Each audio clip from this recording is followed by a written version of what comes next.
Everybody, good morning. Happy Saturday, Saturday, June 6th. Thank you so much for being here today. And I'm so excited for our guest. I'll introduce her in just a moment.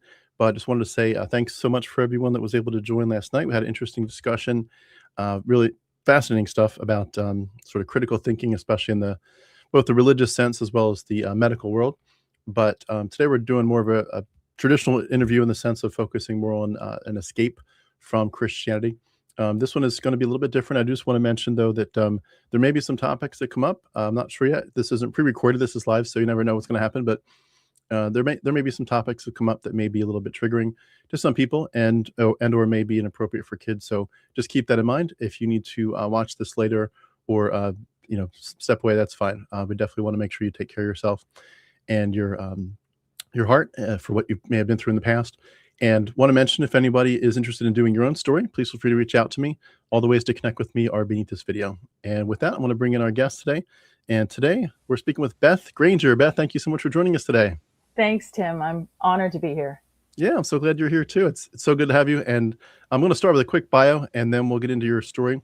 If anyone doesn't know Beth, Beth is an author. She's the author of a book called Born and Razed. And I'm going to bring up a picture of that here real quick. See here. Born and Raised is the book. The subtitle is Surviving the Cult Was Only Half the Battle. Again, Born and Raised. If anyone is interested in getting that book, the link for Amazon is beneath this video. The book tells the story of growing up inside Grenville Christian College, which is an elite, is or was. It's not there anymore, right? It closed in 2007. Okay, so it was an elite Canadian boarding school that presented itself to the world as prestigious and devout and respectable, but it was actually hiding a world of intense coercion and humiliation, fear, and spiritual abuse. Beth was the first staff child born at Grenville. She was removed from her parents' care at a very young age, publicly shamed, targeted, and taught to interpret her own needs and body and emotions and instincts through the lens of sin.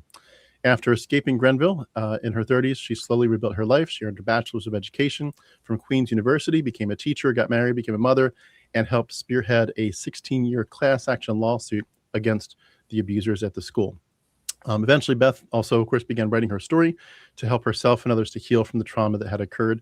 And Beth uses her story to shed light on the long-term impact of weaponized religion and to help other survivors to feel less alone.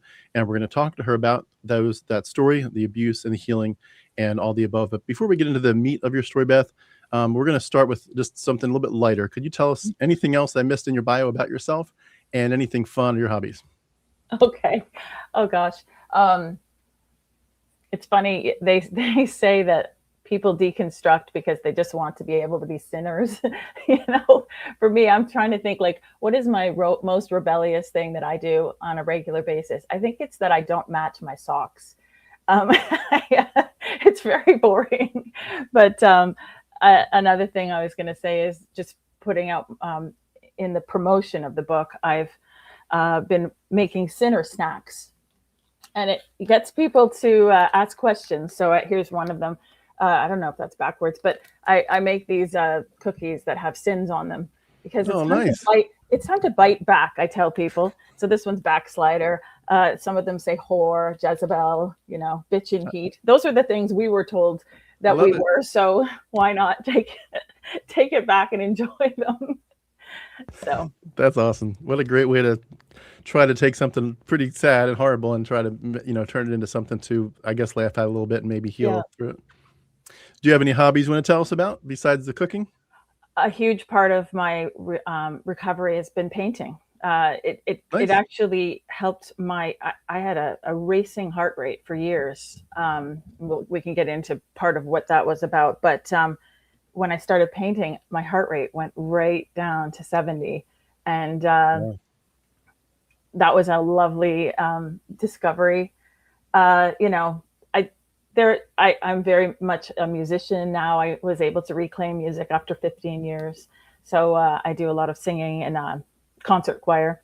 I do a lot of, I would say I'm learning to enjoy life the way I never was able to enjoy it before, growing up in the cult, and also the 20 years of racing to outrun the trauma. So finally I'm enjoying my talents and just life around me. That's awesome. I'm very jealous of the painting. That's so cool. And regarding the socks, I was going to say I've got 4 small kids, so pairing socks up is like a full-time job. You should stop. That's time you'll never get back. Exactly. I pretty much feel like if they need to take care of it, if they don't want to do it, then it's pretty much non-matching socks. But exactly. Anyway, well, we're so glad you're here. If you could, there's a lot to talk about, but I love to help people hear from people to talk through the story from their very earliest days, to not jump ahead. I know there's a lot to get to eventually, but what was it like just as a little kid? What were your earliest memories like? And especially if you could bring us into as well, what was just your religious upbringing like? What the messages about God and Jesus and the Bible? Wow. Okay. So my very earliest memories were actually positive. We began the school the year I was born. The school opened in Brockville, Ontario, which is quite near Ottawa, Canada. And it was part of a sort of global outreach. A whole bunch of schools had been started called Berean Christian schools. They were evangelical in nature, staffed by missionary kind of people who were wanting to basically win the world for Christ and sacrifice their life. So, staff at these schools were really dedicated to a life of service. And by the time I was 3, all of the schools had gone bankrupt. They were all boarding schools.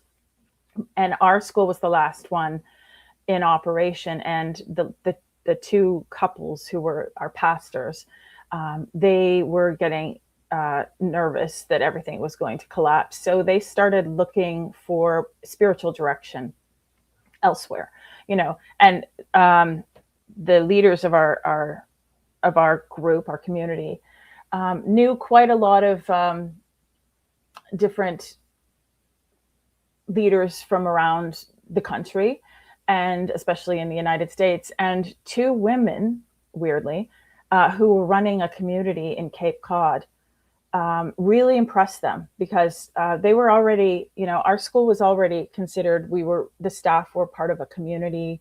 Everybody lived on campus. So they were trying to kind of emulate that kind of model.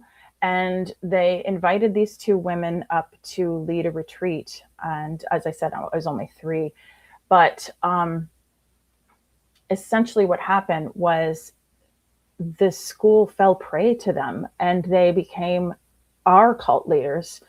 And under their direction, Grenville, which is our school, became an institution of paranoia that would go on to abuse and brainwash and terrorize its residents for decades.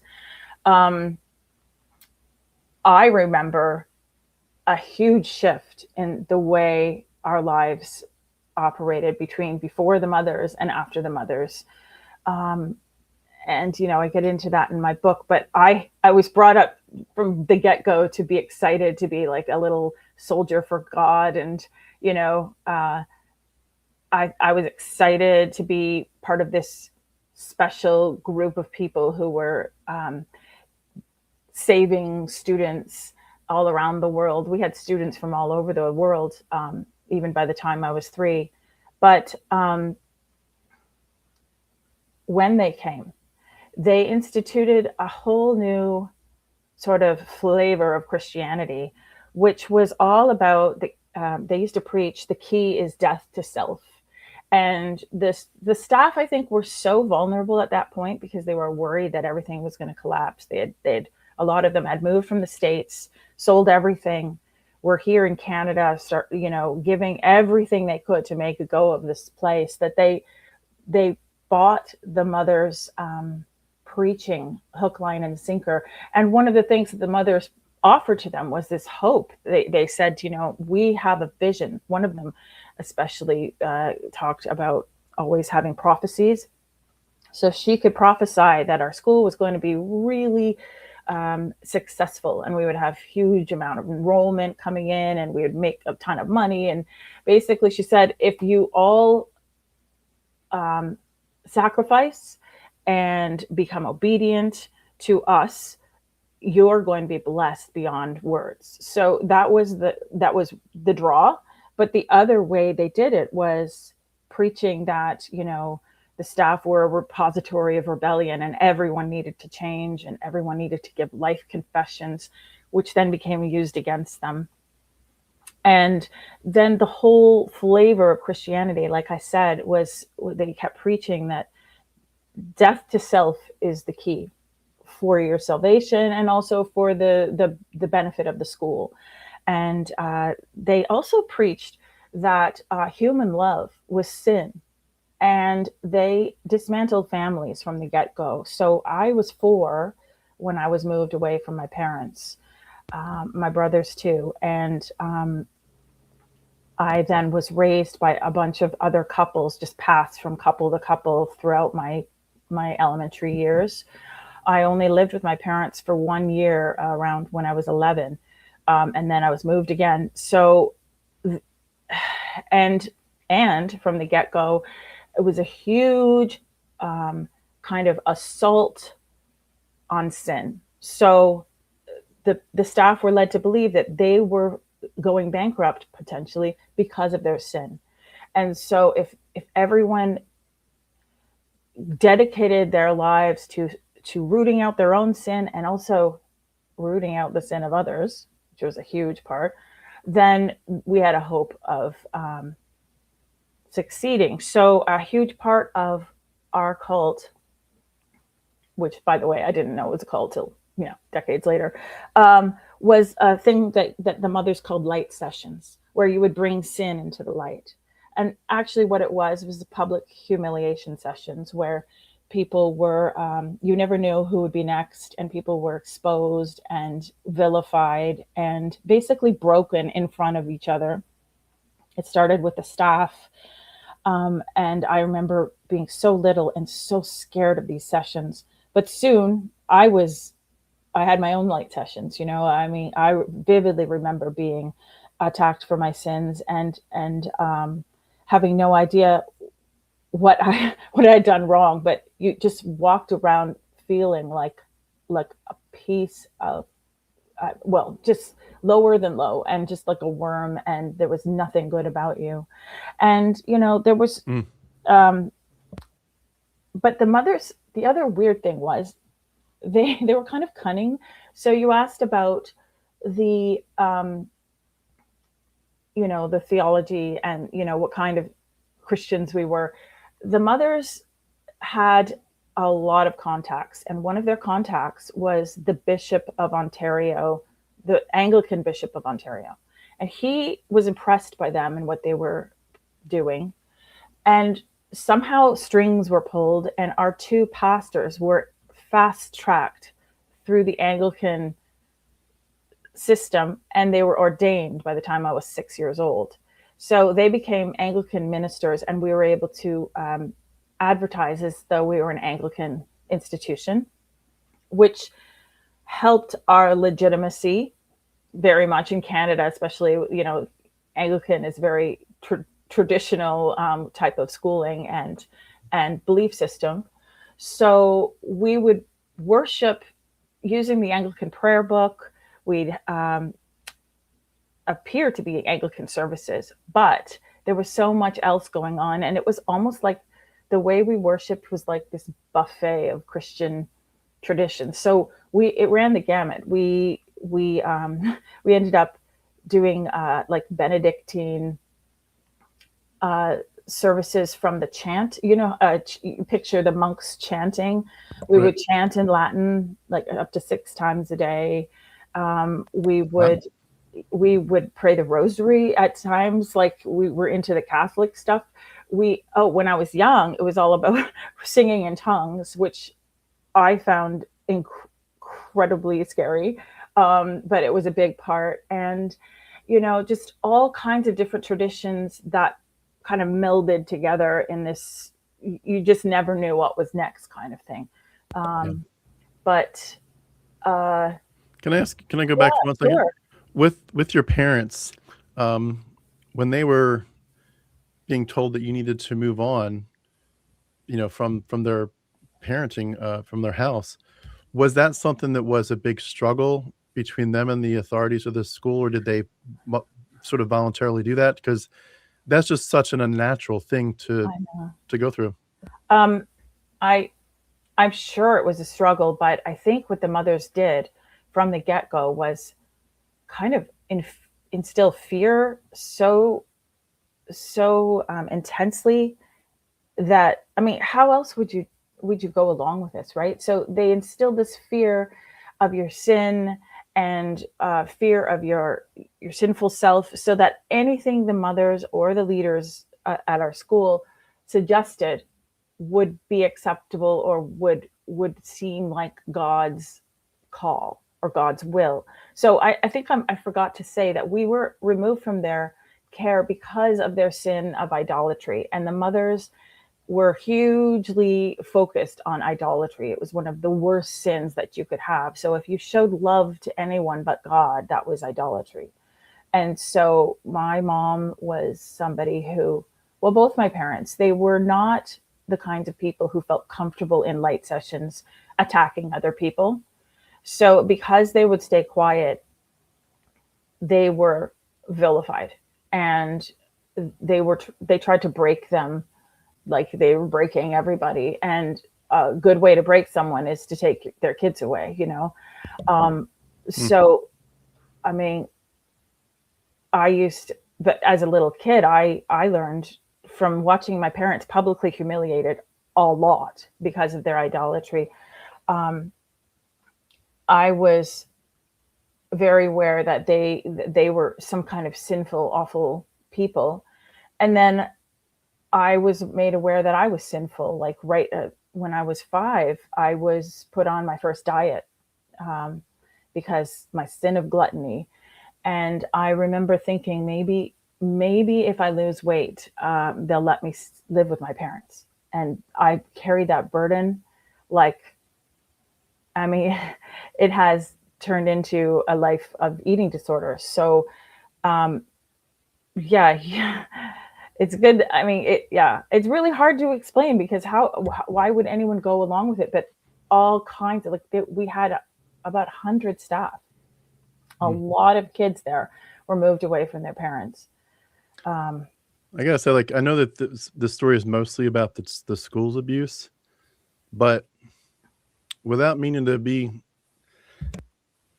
you know, mean to your parents, just shame on them for doing that. I mean, that's just so wrong. And it's even weird in a Christian context, because Christians are clearly instructed in the Bible that you know, the parents are to raise the children in the nurture and admonition of the Lord.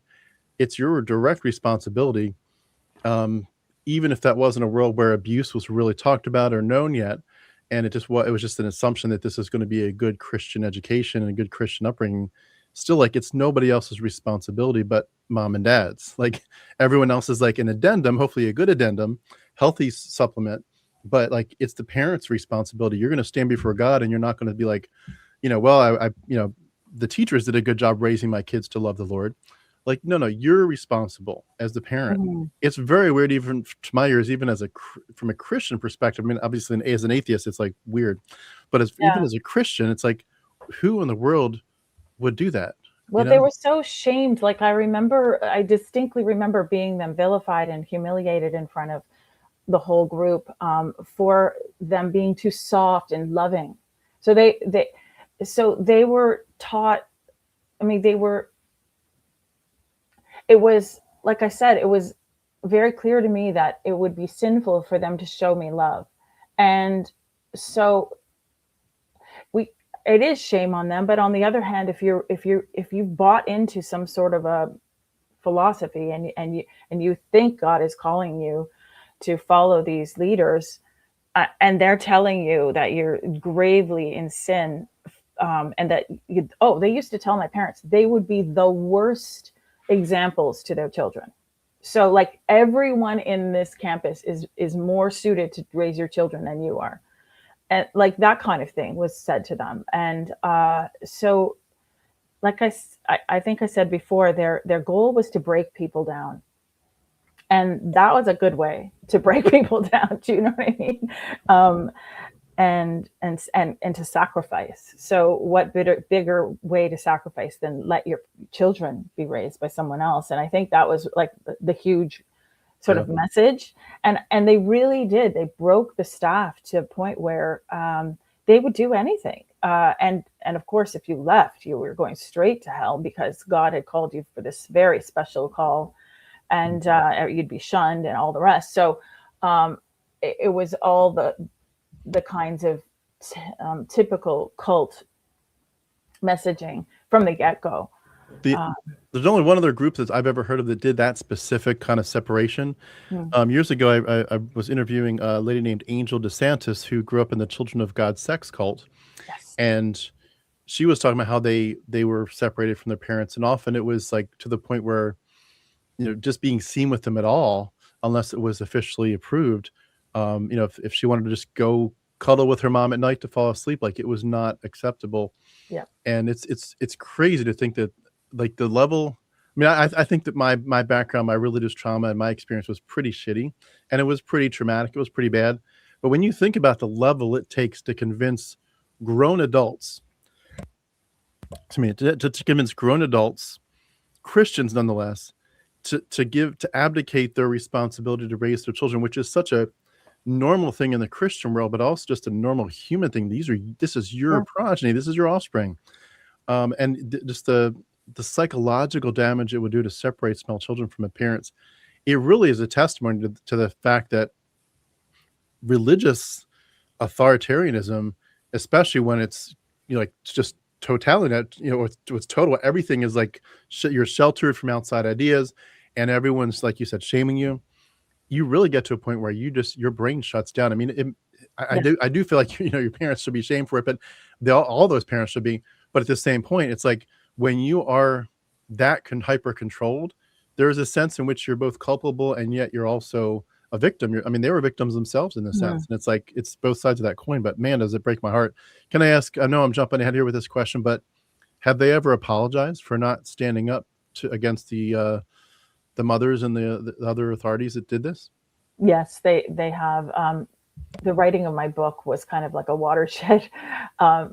Even getting them to read it, it took them a year to read it, and because it was so painful. But they have since apologized, and they've actually tried to help spread the word and get people to read it because they really want to. Even though it's really painful because it doesn't shed them in a good light, they have shared that book a lot. So that's about all. That's a lot for me. It's very meaningful to me. Yeah. Have you ever seen the Star Wars show Ahsoka? No. There is a Star Wars show called Ahsoka where the character that played Anakin Skywalker that eventually became Darth Vader, he had this apprentice, a girl named Ahsoka.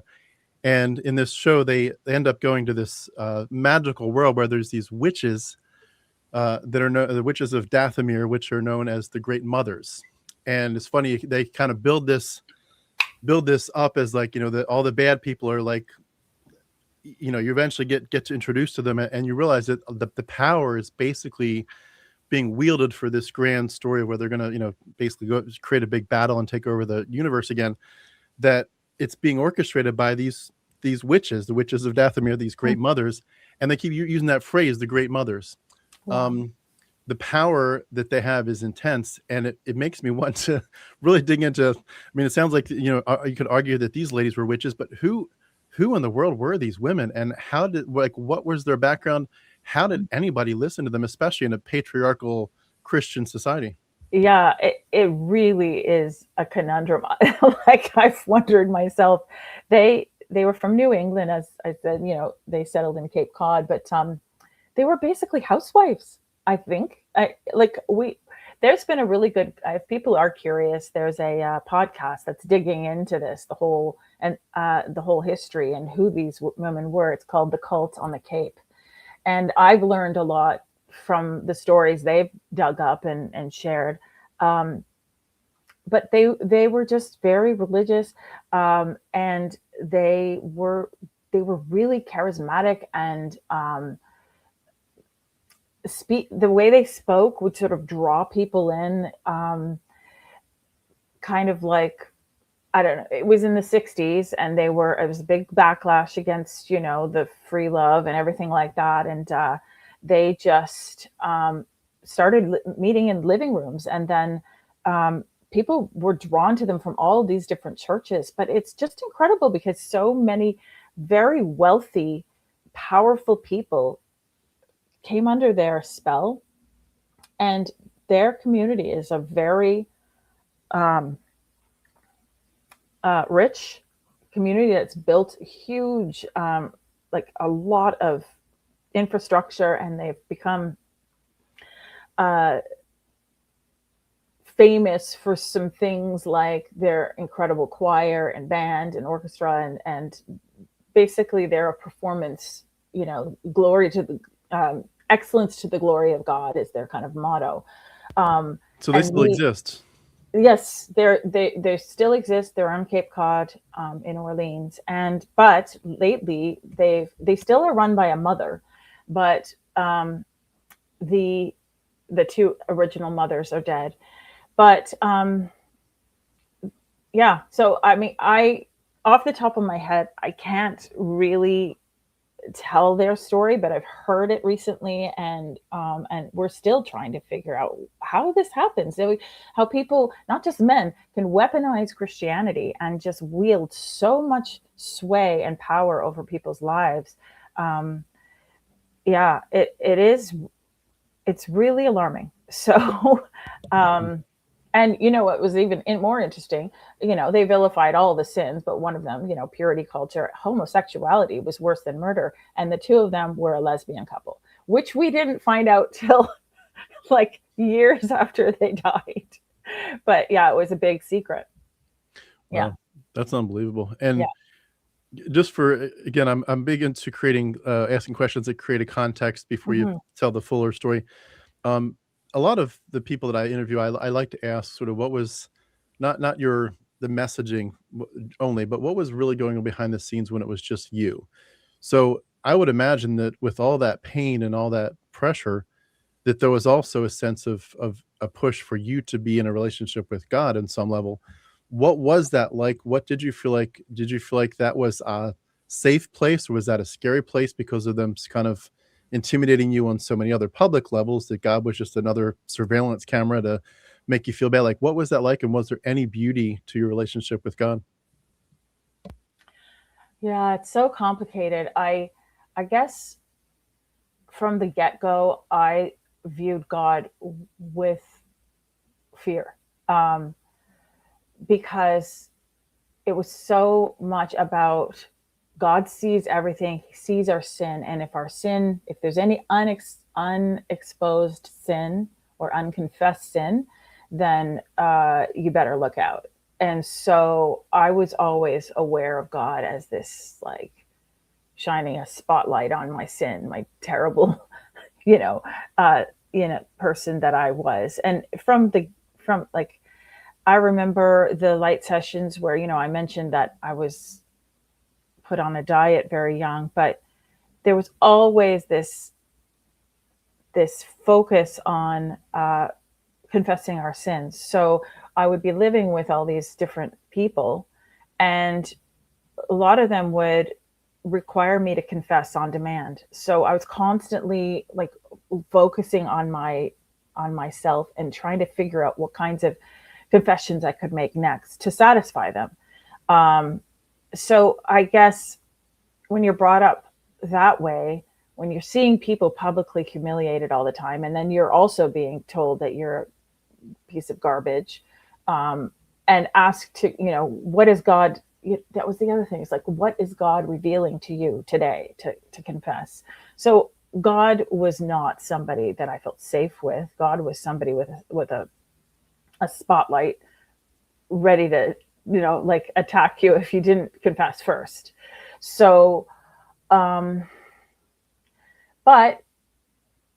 there were perks to our life. Like, our school was, I was made to think that our school was this like elite school that was God's, like, city on a hill. Like, we overlooked the St. Lawrence River, and we were told that we were his chosen ones, and like no other Christians were as devoted as we were, and I could see the devotion of the staff because they were working 24/7 and constantly being subjected to humiliation, and yet going about their jobs with a sort of happy dedication, I guess. And so I grabbed onto that and thought, okay, if I can be one of God's elite, one of his chosen ones, then maybe this isn't so bad, because we are offering the world a school that is offering excellent education, tons of, extracurricular activities. Students seem to be getting this wonderful opportunity to be there. And that gave me this sense that, if you sacrifice enough to God, he's going to bless you. So then it became this sort of conditional relationship. You know what I mean? There's no such thing as unconditional love. But if you really buy into the whole notion that if you keep confessing your sins and you stay low and needy, then God will use you in his greater plan. And that's kind of where I went with it. So I didn't really ever feel like warm and fuzzy about God. That's for sure. It's interesting. I think one of the things that people would say when they hear a story like yours is that is such a shame that you all went through that.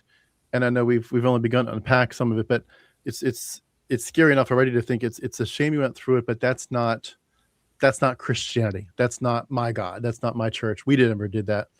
And I gotta just say, like, there's got to be some level of humility at some point, I would hope, for Christians, even Christians that grew up in a relatively safe-ish environment. I would argue they're all cults, but relatively safe comparatively. But just the idea that, like, if there's a real God, and if it's really Yahweh and his son Jesus, if that's real, then God watched as you went through that, and all the distortion where everyone was saying, no, this is the real God, this is what he's like.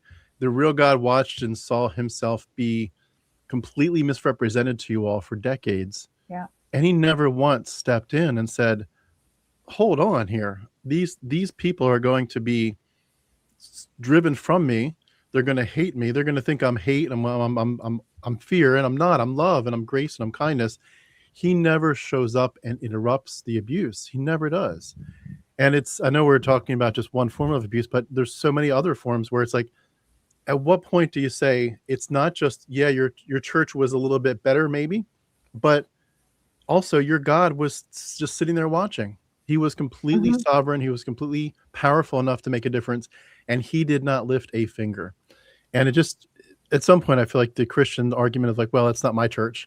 You got to admit it's not your church, but it's still your God, Thank you for saying that. It is such a powerful comment, because I know I've grown up to normalize all the abuse, but when you put it that way, I mean, it's really good point that, if this God is all powerful, then why is all this abuse being wielded in his name? So it's. While we're on the topic of abuse, were there stories that came out at all of, I know you mentioned the light sessions, and I want to ask more about that, but just as a broad brush, were there stories that came out at all of severe physical punishment or even sexual abuse, or was it mostly just the stand in front of the audience and let us verbally berate you? Yeah, there was a lot more abuse that I haven't mentioned. So I guess I'll just go through it, paint more of a picture. Along with the light sessions, they and the dismantling families, which is so abusive, they established this spy network that is often, I think it's in a lot of churches, everybody's watching for each other's sin, and you're expected to turn people in or expose them in light sessions. But the spy network was also imposed on the actual boarding students who weren't members of the cult, because they needed to be part of the network. So we had students, the older students, be trained to be prefects, and that was an honor to become a prefect. But what you were expected to do was to be spying on the other students, to turn them in for any infractions. And the list of infractions were not just the written rules, they were also unwritten rules. Anything from like having a bad attitude to, at one point, they would publicly shame people for sinning in their minds, and put them on discipline. So that was the other thing. You know, you could get, I'll get to discipline in a sec, but to answer about the physical punishment, that was a big part of our school. There was a huge paddle that was about the size of a canoe paddle with holes drilled into it. So there was less wind resistant, and kids were beaten severely with it. And again, they would be in trouble for their bad attitude, for maybe not turning someone in, turning in on, refusing to tell on somebody else, or for breaking some of the crazy rules. I mean, we had rules where you couldn't even have jeans on campus. Even if they were stored in your luggage in the luggage room, you could get in trouble. Or if you had a Walkman stored in the luggage room, rock music, any kind of music was not allowed to be listened to. But if you had a T-shirt that had a rock band on it, you could be suspended. It was draconian.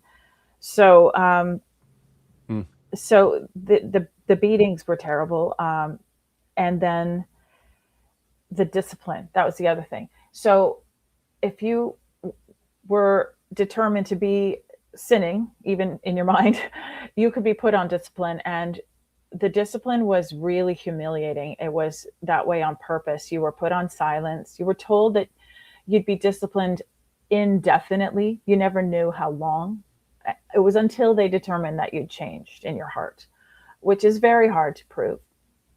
And, you're pulled out of class, taken out of the uniform. You felt like, there was a spotlight on you at all times. And you were just made to do the dirtiest work around the campus. So it was incredibly humiliating and demoralizing. And those kinds of disciplines were done for boarding students and staff kids like I was. There was just this feeling of paranoia. Like you never knew when it would be your turn next.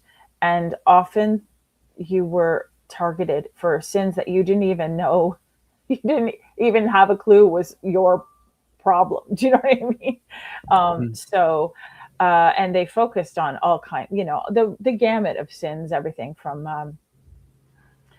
bad attitude, rebellion, disobedience, to anything with purity culture. I mean, the girls, we were in trouble if we, oh boy, I can't even. It was, how do I say this?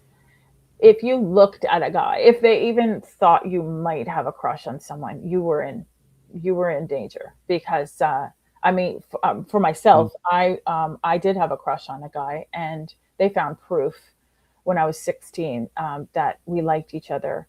And it's all in the book. But as a result, and the only thing I'd done was hug him once because he gave me a Christmas present.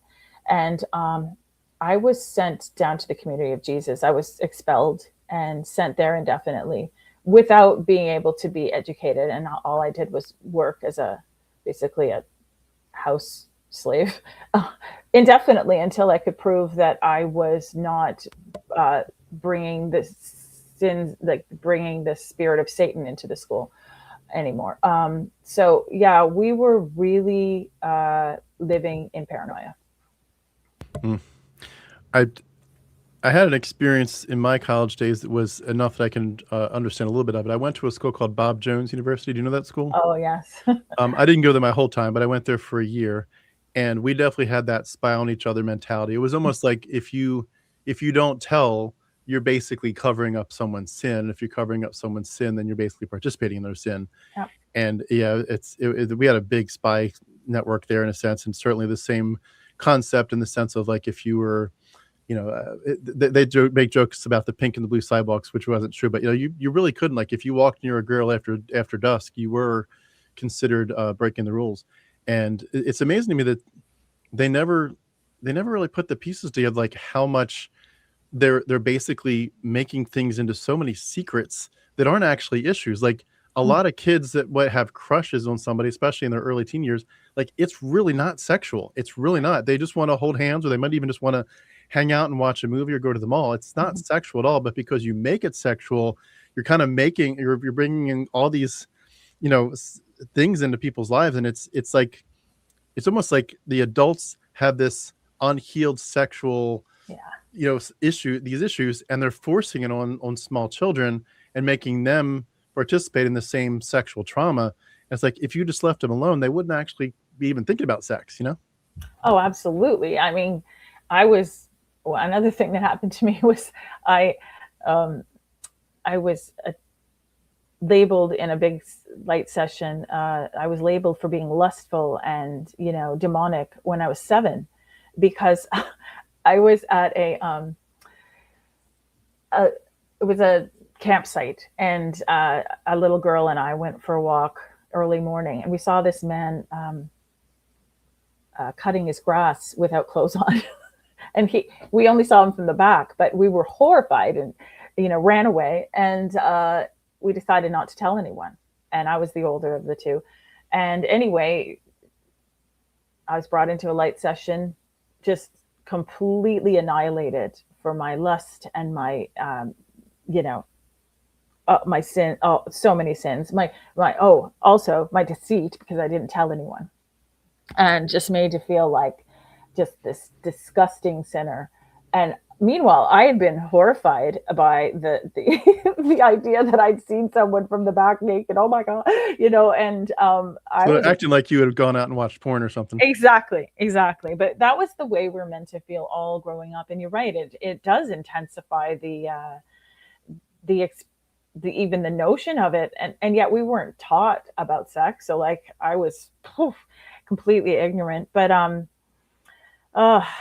yeah, it was. And then the other thing I haven't mentioned is, like, the staff were taught that they had to take vows of obedience for life, which adds a whole new level of control and coercion onto them, to their lives. And we staff kids were taught that we had to follow in their footsteps, that God had called all of us to be there.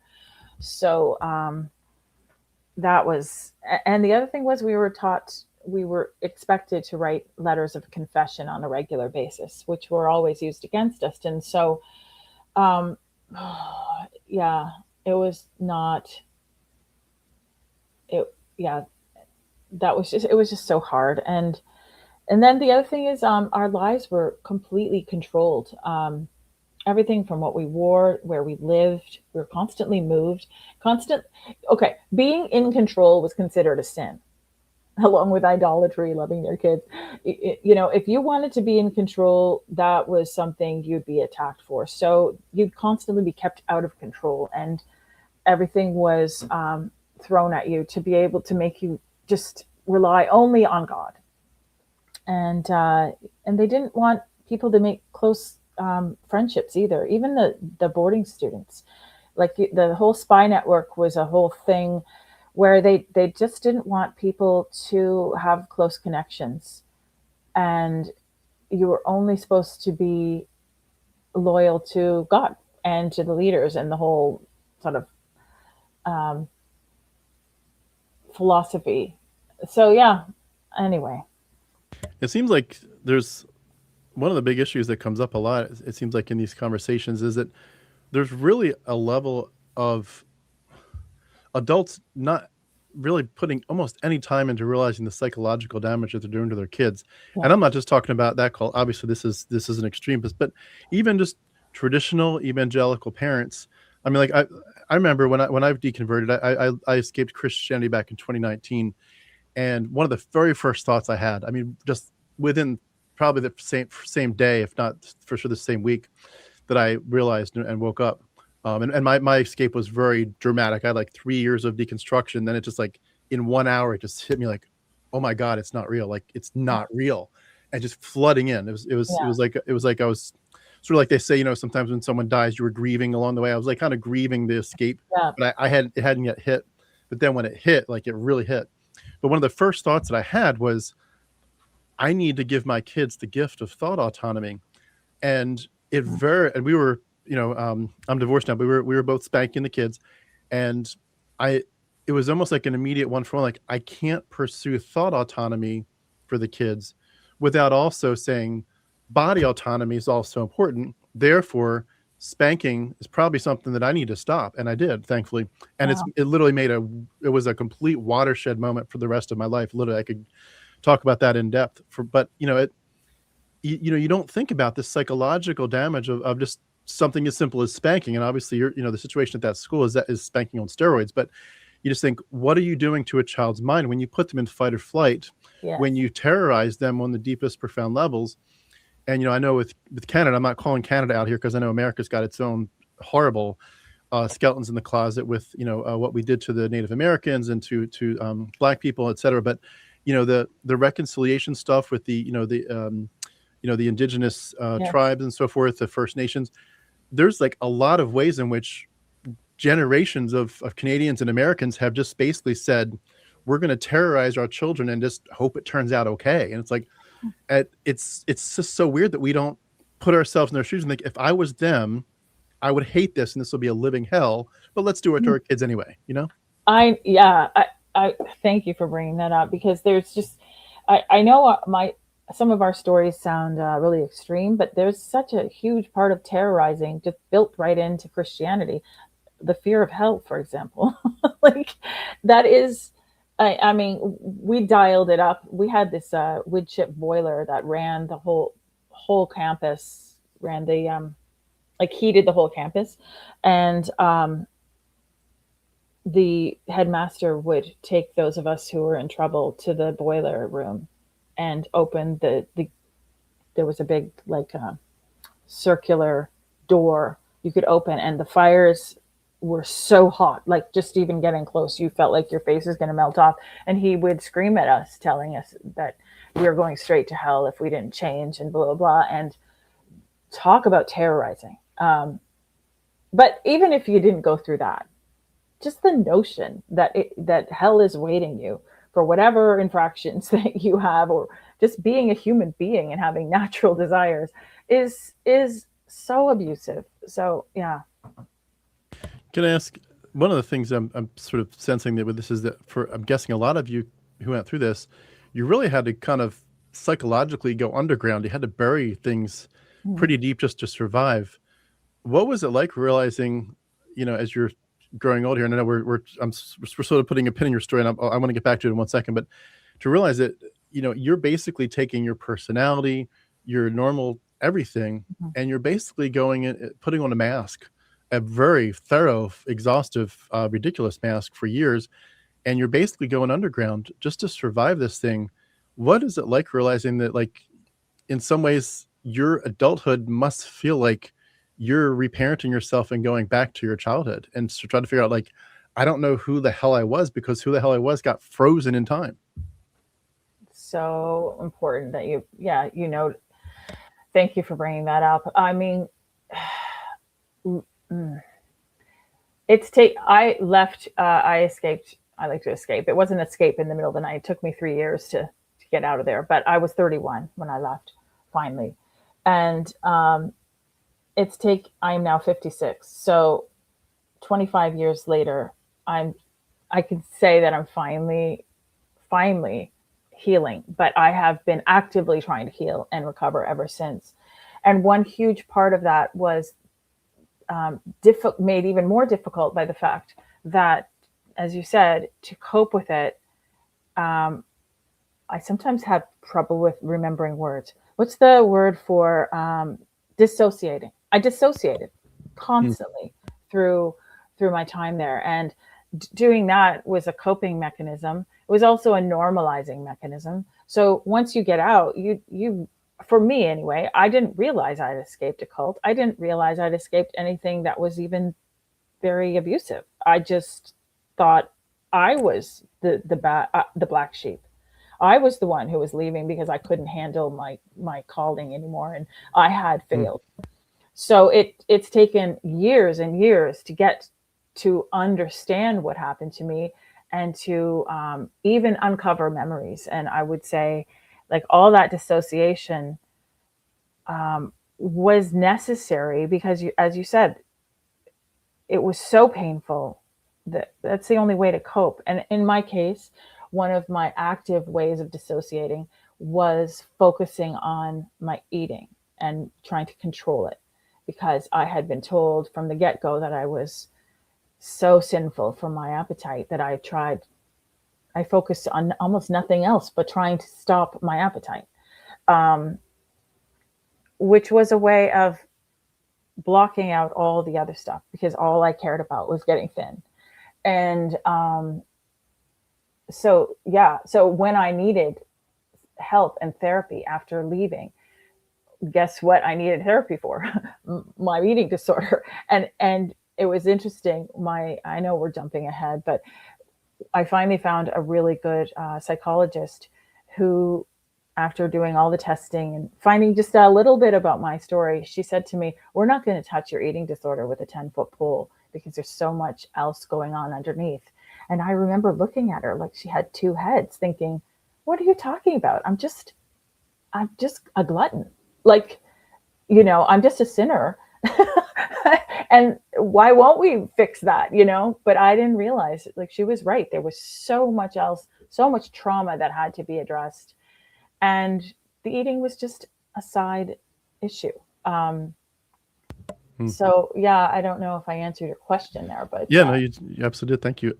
Can I ask, going back to your story, when you were a teenager in this, it sounds like you're painting the picture that you really didn't see the school as the issue. There wasn't like an abusive, traumatizing group. These were like your spiritual leaders. So is it correct to say you were seeing yourself as the bad apple in this? Anytime you would not agree with them or not go along with it, how did you get to a point that you dealt with that, of thinking they, as well as perhaps the God character, is looking and just totally condemning you, both for the things that they did condemn you for, but also that if they knew the true rebellion in your heart, that they'd condemn you even more?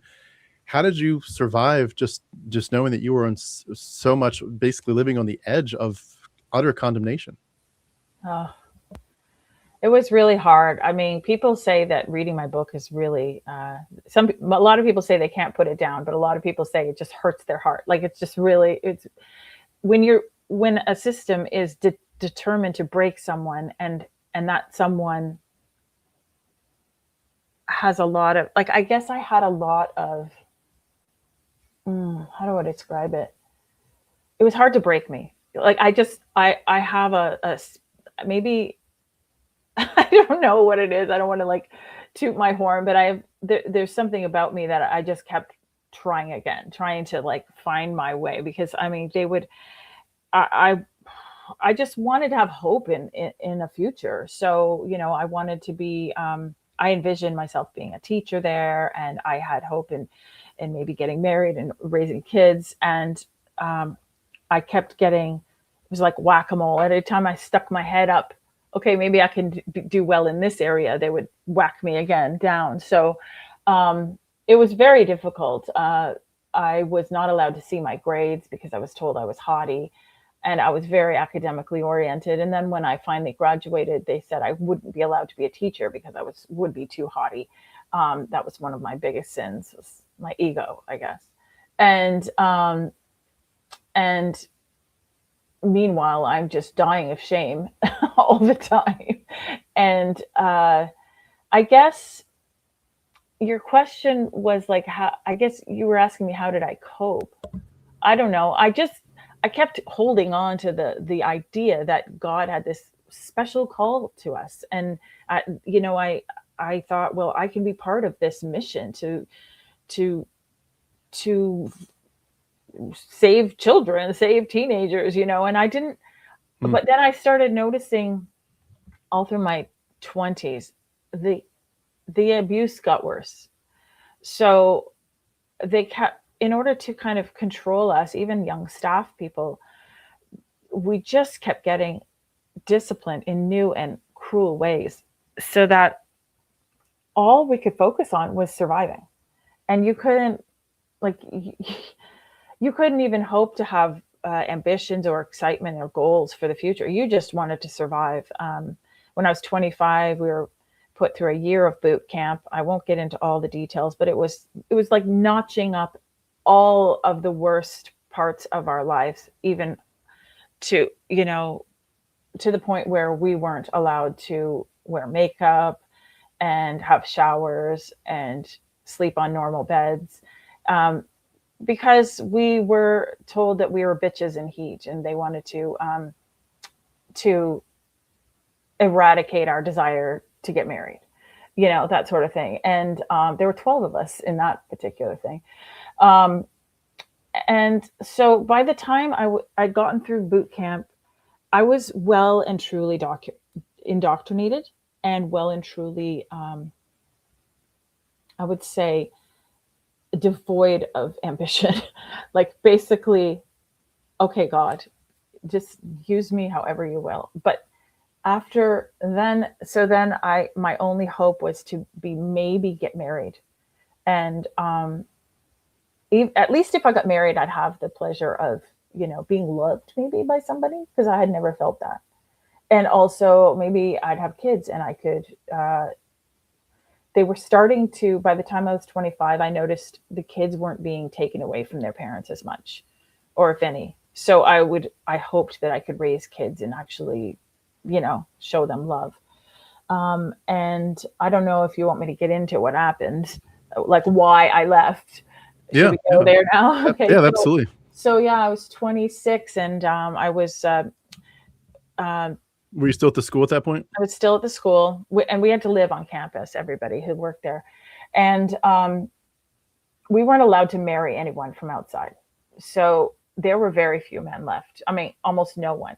And I was running out of hope that I'd ever get married. And then one day, this man who worked in the same office as me, who's 11 years my senior, sat me down with a couple of other staff members and told me he felt God was calling us to date, or, you know, start a relationship. And I was actually horrified because I didn't have any desire to date him. And he was kind of like the opposite of my personality. And I'd also worked with him for years, and I'd had no desire. So they talked me into it, and I finally said, okay, fine. You know, like, I guess we'll try it.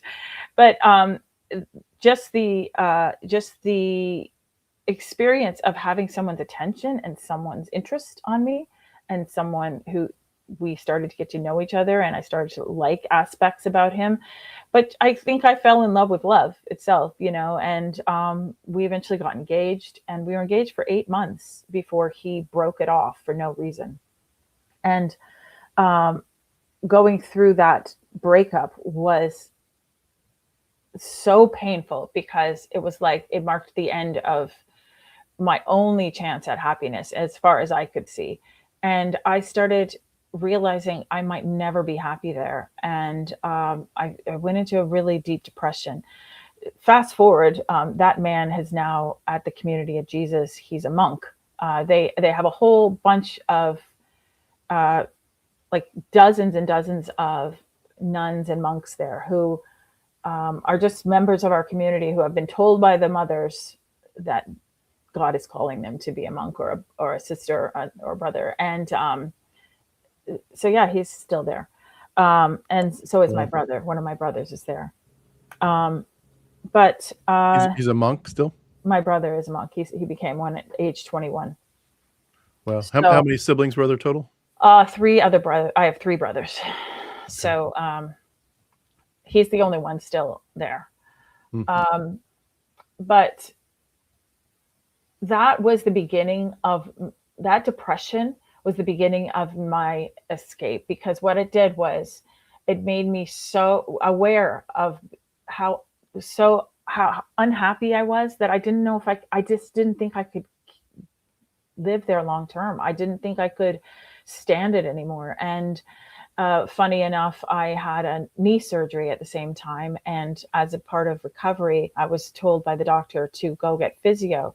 And so I was going off campus to get this physio, and then the physio people told me that I should probably go to aquafit classes. So I went to the YMCA, and I started getting strong, but I also started meeting people and making friends and realizing these people out there were not all like devils in disguise and people like, and I started feeling like a caged animal, and I just couldn't stand that feeling of like that tension between the outside world and the campus where I lived. And I just, that was the beginning of 3 years of questioning everything. And I never really, when I finally got the courage to leave, as I said before, it was not because I thought the place was wrong or bad or abusive. It was because I didn't think I could, in all good conscience, stay there with those rebel feelings I was feeling. Like I couldn't stand the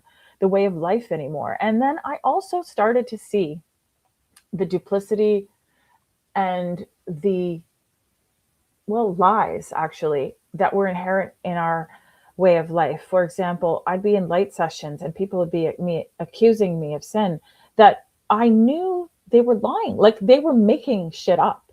And I started to see it, and it started to make me livid. And I'm, you know, I don't want any part of this, you know. So I started to realize I don't care what sins you place on my head.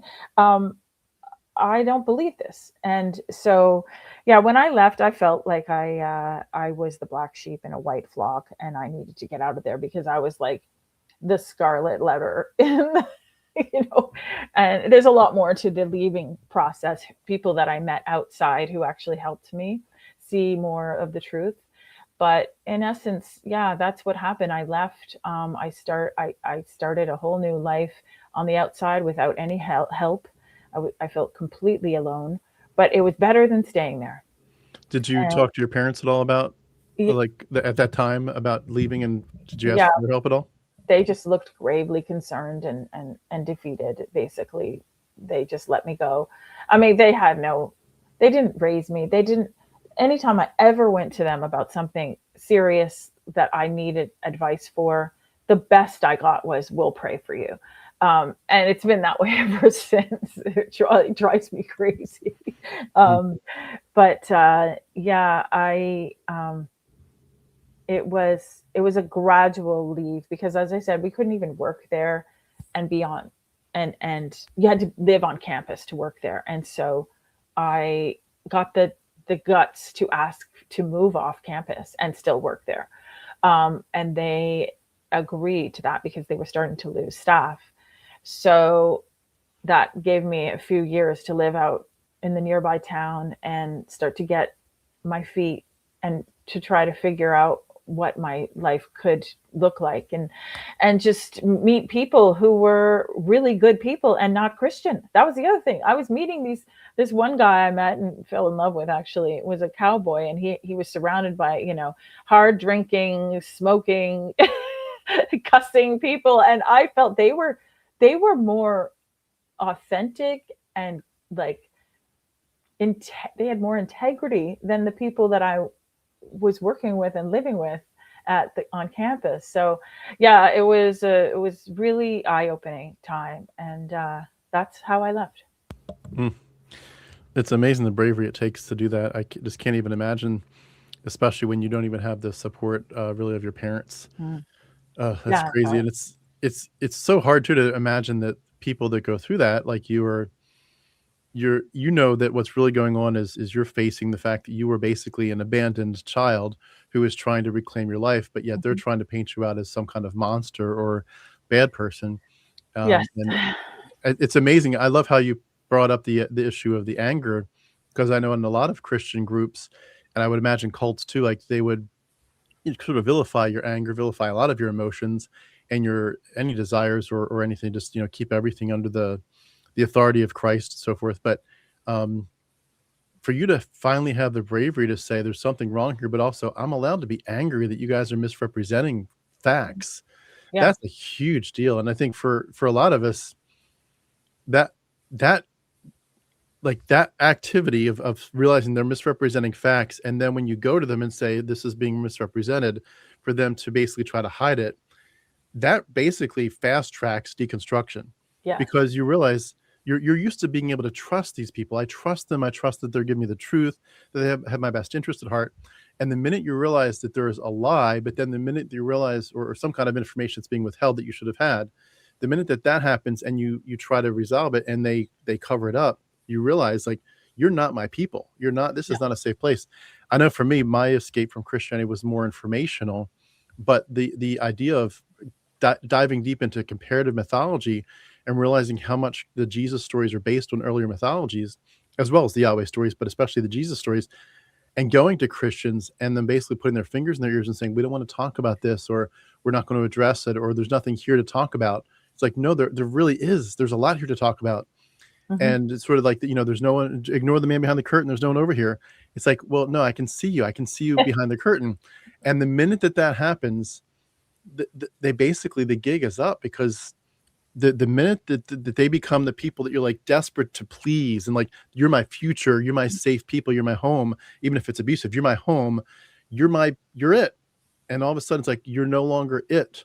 The only thing left is the world. The only thing left is those horrible sinners. Yeah. The minute that switch occurs in your mind, they don't, and the Christians don't realize, they think they're like trying to poo-poo the information, like, no, there's nothing here, you're fine, just go to church and believe in Jesus. The minute that it occurs, Yeah. they basically have put your deconstruction on steroids, because now you have to go to the other outside group to get your safety net and your information and your family and your community. And man, that's just, they have no idea how quickly they take it from, I have a few basic questions and concerns, which you could address directly, but instead with the lies, you're forcing me out. And they don't realize what they're doing. But I mean, it's a good thing in the big picture. Like, you're forcing me out, which it hurts at the time, but I'm seeing the truth that you guys are really lying and you're really messed up. Mm-hmm.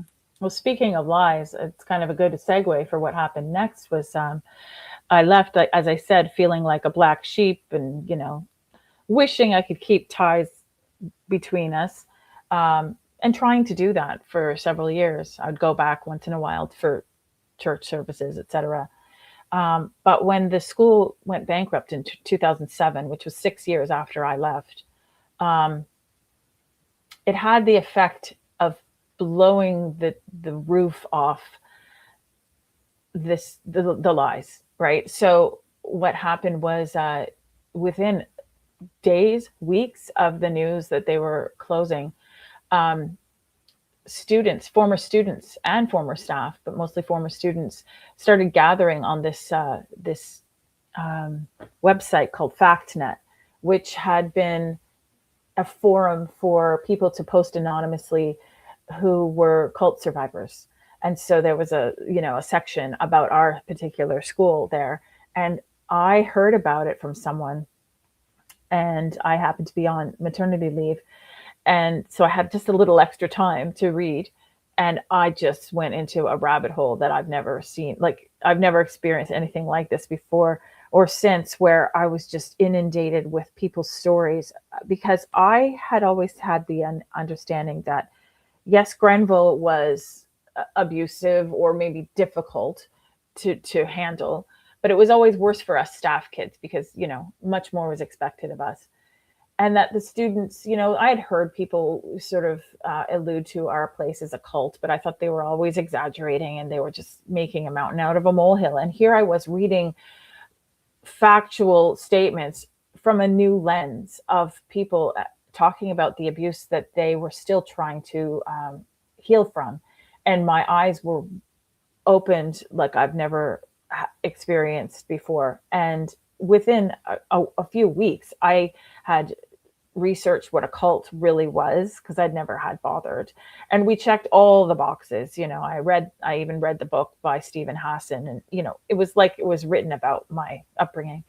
And so just within weeks, everyone was coming forward to, make connections, be heard, be validated. But also the school was actively denying all allegations. And when I read in a national newspaper, there was an article where they interviewed the final headmaster, And he said, there's no truth to any of the allegations of abuse. I knew he was lying, and I knew he was lying. And I was enraged because it didn't take us to go on FactNet, read these things, know they were true because we all witnessed them. And to see, oh my God, we really blew it. And we harmed hundreds of students, thousands maybe. And I was expecting the school to have to come forward and say, you know what, we really are sorry. At least just to say, some sort of an apology. And they refused. And so it was that lie that I thought, there's no way they're going to admit this. And so what choice do we have to try to find healing? I guess it's through the law, through the courts. And so some of us met and talked about the possibility of starting a class action lawsuit. And I had been there the longest. The people that were talking lawsuit, I had been there far longer than anyone else. So I felt immediately a burden to put myself forward and help spearhead it. And that was in 2007. By the January of 2008, we had found lawyers. And we launched the lawsuit the January of 2008. It didn't get wrapped up until 2024. And spoiler alert, it was the first historical abuse case to win at trial in Canada. So it's setting precedent, and it's something that I'm incredibly proud of. But it is not for the faint of heart to go through the law either. So, there's lots to tell about that. But that was all because they lied. And I was like, I couldn't stand it because I'd seen so much harm. And I thought, we've got these stories need to be told. And that's what spurred me forward anyway. Mm. You mentioned before the idea that you had wanted to, at one point, get married and raise your kids there. Mm-hmm. It must be such a relief that did not happen. But could you talk about like how, is correct, you have 2 kids now, right? I do. And just how is this huge experience, like how is it reframed how you've wanted to parent them, and how does it change what you do and don't do as you raise them? My heart goes out to people who have had to leave cults with children. That has been so difficult for so many. And, often marriages don't survive because you come together under coercion or under, your beliefs just fall apart. Anyway, I am really lucky that happened the way, that I was still single when I left. But to answer your question, yeah, when the kids were born, I was still really lonely. I was just lost. And I thought, okay, I missed being part of this community of like-minded people who believe the same. I missed it desperately. And so I trucked my children to churches all around, trying to church shopping, trying to find connection and community. And also because I firmly believed they'd be going to hell if I didn't. I felt that huge responsibility. And I like to say that hockey saved me from Christianity because when my son was 4, his hockey practices were like Sunday morning, and there's no way I could work full time as a teacher and take him to hockey and then go to church. And so I was like, something's got to go. It's going to be church. The other thing that happened was I was taking them to church, and often I'd sit in church crying, and I did not know why I was crying because I looked around and I was like, no one's abusing me here. Nobody even pays attention to me here. This is not abusive. But I couldn't stop crying, and there was so much hurt and triggering going on just being inside of a church or hearing the same. I would go to an Anglican church. I went to several different kinds of church. I cried the hardest at an evangelical church, which was not what I had been raised in, except for the beginning when we did all that singing in tongues. But I remember sobbing and people looking at me sideways, like, what's going on? So I had finally had enough of that, plus the hockey, that I realized, you know what, I don't need to be subjecting myself to this. And then by then I was also getting a lot of therapy. So my therapist helped me raise my children. She helped me disentangle all those pressures and burdens and beliefs that I had. And yeah, because I couldn't go to my mom and my dad. I learned my parenting between my husband and my therapist, and also my intuition. I have to say that has gotten me through all of this recovery, because I've learned to tap into it, and it's actually really powerful and quite wise. So yeah, I was able to love my children and say I love you every day, several times a day, and it's so natural. And I don't worry now that they don't go to church and that they don't have a belief, because they don't have all that baggage to sort of unpack that a lot of people do. And they just know love. They know that they're accepted, even if they're being jerks and whatever. Yeah. So I don't know. That's beautiful. It is so amazing to raise kids without the horrible messages, especially the ones about, you're so bad and wicked, and God is watching you and judging you for it. Exactly. I've loved seeing my parenting transform from when I was, fortunately when I left, my kids were all very, very small. I mean, very small. Good. So the ability to sort of undo the damage was very, very easy, because they were too little to probably even understand a lot of it when I escaped. And I feel grateful for that, because, I do hear a lot of stories through what I do with the channel of people where they raised their kids all the way into adulthood as Christians. Then the interviewees, as older adults, realize it's mythology, but now their kids are completely plugged into church, raising their kids in church, and it's like you can't undo it. I was so grateful that I was able to help them escape. But I loved when you really step back from this and you think through the lens of, being trauma informed, being psychologically informed, understanding at least a little bit of childhood psychology, and just the fact that whatever you say to them as at the earliest stages, it does become their inner voice for a while. And like you can do a lot of good or a lot of bad. And if you got to treat this as like, this is a responsibility, but it's also a privilege to become another human's inner voice for quite a few years. And to take that very seriously and say, I better be treading carefully here, because I could do so much damage, and I could basically be planting, psychological landmines in their brain and in their body and their emotions that'll take them into their, long to their adulthood years to unpack and heal from. And like, it's been, not that I do everything perfectly, I'm sure, but it's like, once you realize the damage that Christian theology does, and the scary reality that both of us were probably, if our lives hadn't gone a certain way, we would have both done this, passed some of this on to our kids. You just feel like, wow, I'm so glad I escaped. And in some ways, I feel like I'm still healing from a lot of my stuff. I'm sure you are too. And it's just, in some ways, part of the healing is realizing I will never get past this. Like, I can't go back and start over at age 5. And I get that. But I can give my kids a much better chance at reality than I ever had. And I can certainly take away a lot of the abuse.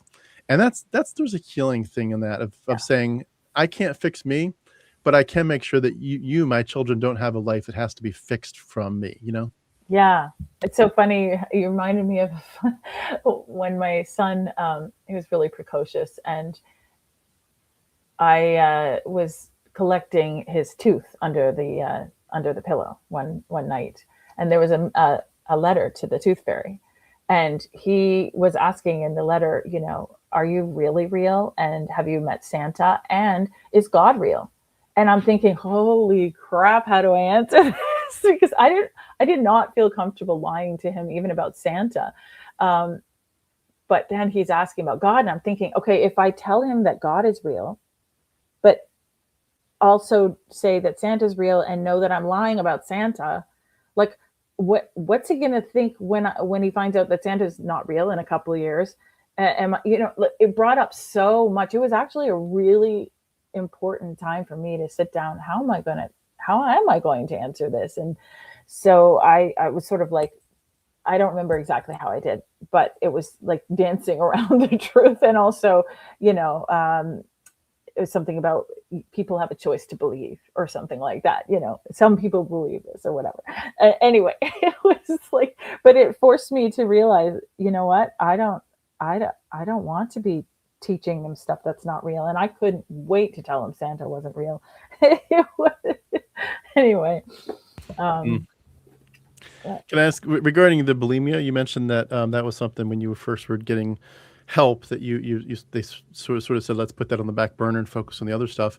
What were some of the things that you did to heal from the bulimia and also just general body acceptance? Because it sounds like those wounds went pretty deep. How did you learn to just love your body in its just pure sense, but also, I'm sure the sexuality that comes along with that, and just being safe in your own skin again? Gosh, it's been, I don't wish this on my worst enemy. It's something, well, I think we all, especially females, but everybody's swimming in diet culture. And even if you haven't been put on a diet when you're young, we all suffer so much shame in this society. And when you attach the shame of your appetite to sin, it just levels on such a bigger burden where you not only do you have an appetite that we all have, but that's a huge sin. It's just, it's not something that you shed easily. And I have probably worked harder to try to fix and heal this wound than anything I've done in my life. I was a really good teacher. I did the lawsuit. I have worked harder at this than anything, including publishing. So to answer the question, I mean, it's been a long route. I have gone down a lot of wrong paths. I would say the thing that I tell people that I learned finally is that the worst thing you can do is try to control your eating. It might sound counterintuitive, but if you try to restrict, it just makes the bulimia rise its ugly head even worse and even stronger. So the challenge is to learn to trust your intuition and your appetite, which is really scary for somebody who's been told that is the sin, right? And it's really scary for someone who's scared of gaining weight. So for years, I tried to follow different people who actually were making it worse by trying to get me to restrict certain trigger foods or, like sugar, for example, because the more you restrict, the more you're going to go hog wild whenever your biology kicks in. So, it's been basically finally getting the right people to help me. I finally stopped trying to control, trying to fix, and letting myself gain some weight in the process. And in that weight gain time, it was right around 2020 when everyone was gaining weight in lockdown.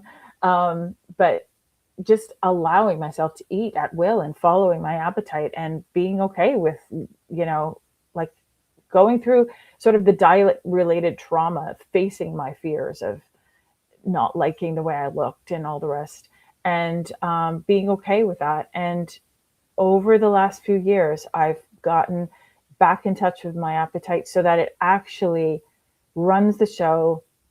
And I found that it doesn't have, it isn't, what's the word? I always was afraid that if I let myself eat, I wouldn't be able to stop. But over time, it's settled back down so that I actually have a natural appetite. I actually don't want more food than the average bear. And it's all settled into where I can enjoy any foods, pretty much never binge anymore. And I'm just finally getting to the point where I could say I used to have an eating disorder, which I never thought would happen, but it's not been easy. Like I actually just stopped working with a nutritionist who I would text daily for years, trying to, find a balance. So yeah, Mm. that's been quite a healing journey, and I go into that in the book. The extreme shame, it just, oof, yeah, it's a doozy. Mm. But I understand. I'm not alone. Apparently, a lot of Christians are shaming people. This is not like some kind of fringe experience that I had, especially women. In the evangelical circles, I hear that's just a big deal. Like they're being, um, shamed for their appetite and their size and all the rest, just to try to be controlled. Yeah. Yeah. It's like a some kind of ideal that will appease the patriarchal Yeah. men. Yeah, Yeah. the Stepford wives mentality. Stepford Um, wives. Yeah. in terms of, I know I've been curious to hear just for as you were talking, we haven't really touched on your husband, but I know for some people they say they love that they married someone who was from a similar background and could understand them. Other Mm. people said I love that the spouse I married was totally different, so it was like I could start a new life together. Where was he with all this? Did he come from a similar background, or was he outside of it? And how has his perspective helped you heal? His he has really helped me heal in the fact that in my case, he was completely ignorant to anything I grew up experiencing. They didn't go to church very much, just, once in a blue moon. Um, but I could see he was like one of those outside people with integrity and so much, like, well, integrity is the word. I could see, I could trust his decisions much more than I could, um, the people that I'd grown up with. So I saw value in his worldview, and it made it kind of tricky. Like I said, I was dragging the kids to church. He didn't want to go, so I then got bitter because here I am. I felt like a single mom taking the kids to church, but that was something. Luckily, we didn't split over. You know what I mean? Because I was just confused and just going by my gut instinct. Well, not my gut instinct. I was going by my indoctrination. I was being controlled by that. And he's just been this steadfast man who has shown me what it is to truly love and be loyal and generous, and just have so many qualities that I didn't see growing up amongst the people that were supposedly so Christian and so godly. And also it took the pressure off. I didn't have to be this performative good Christian anymore because he didn't see the value of it. And so yeah, that's been really helpful. And it's funny, when we first were dating, I thought it would be important for him to go back to Grenville. A couple times a year we would go to church there, like Easter. The heathens who go back twice a year. So, but his first encounter with our headmaster, who was really our cult leader, his first encounter with him was his spidey senses went up, and he said that man gave me the creeps. Like there's something wrong going on here. And I said, oh, you're just exaggerating. But that man did turn out to be somebody who was extremely abusive to all of us, but he was also sexually abusing kids, students, and he had a lot to be covering up. And my husband, got the creep from a 5-minute conversation with him. So yeah, I've learned to trust his instincts too, and he's really helped me through a lot of this recovery. Although when he finally read my book, he didn't read it at all as I was writing it, and when it was finally published, he read it, and his words were, "Well, that explains a lot." So, yeah. Well, no, with your brothers, you mentioned the one brother that's still with them as a monk. What Mhm. happened to your other two brothers? Um, my oldest brother followed in the footsteps of some of the older staff kids who went off to university right after they graduated high school. And he went off to RMC, which is like West Point for you guys. And he thought he was doing something that was going to be making us really proud, because the original headmaster's son did the same thing. But while he was at RMC, we were told from the powers that be that he had left his call, that we were to shun him, and that he couldn't come back and visit unless specifically invited. So that was the beginning of like the ramping up of that sort of message and indoctrination. So that was really hard for him. And he was basically, dropped from the family. And he's had a hard time, we are still in touch, but, just even he raised 5 kids and had a divorce, and it's been a really rocky go for him. Then my youngest brother, he is like the poster child for the worst damage that can happen in these places. And his whole adult life, he left around 21, well before I left. And he's been basically living either homeless or in jail or in a psych ward for all these years. And it's just, it breaks my heart and makes me angry, because so many kids were extremely damaged there, him being one of them. And no one's ever come forward to say they're sorry, or they acknowledge the hurt. And I could barely think about him without crying. That's awful. Have you ever seen the movie The Butterfly Effect? I've heard of it and I haven't seen it, no. It's an interesting movie with Ashton Kutcher. He has the ability to look at his journal or look at a picture from his childhood and go back into it and make a change for 30 seconds, 60 seconds. But that change, once the 60 seconds are over, he flashes back to his current adult life, but he changed something that radically changed the future. So now when he comes back to reality 60 seconds later, his future is completely different, like utterly different. Wow. And it keeps on happening. He keeps on trying to fix things. And unfortunately, in the movie, he keeps on messing things. He thinks like he fixes one thing, but he realizes that by fixing one thing, something else happens. And it's crazy that there's people in that movie where these things happen, where there's like a sexual predator, and he protects the girl. The girl had been really down and out. He goes back in time, protects the girl. He flashes back, and now the girl's so healthy.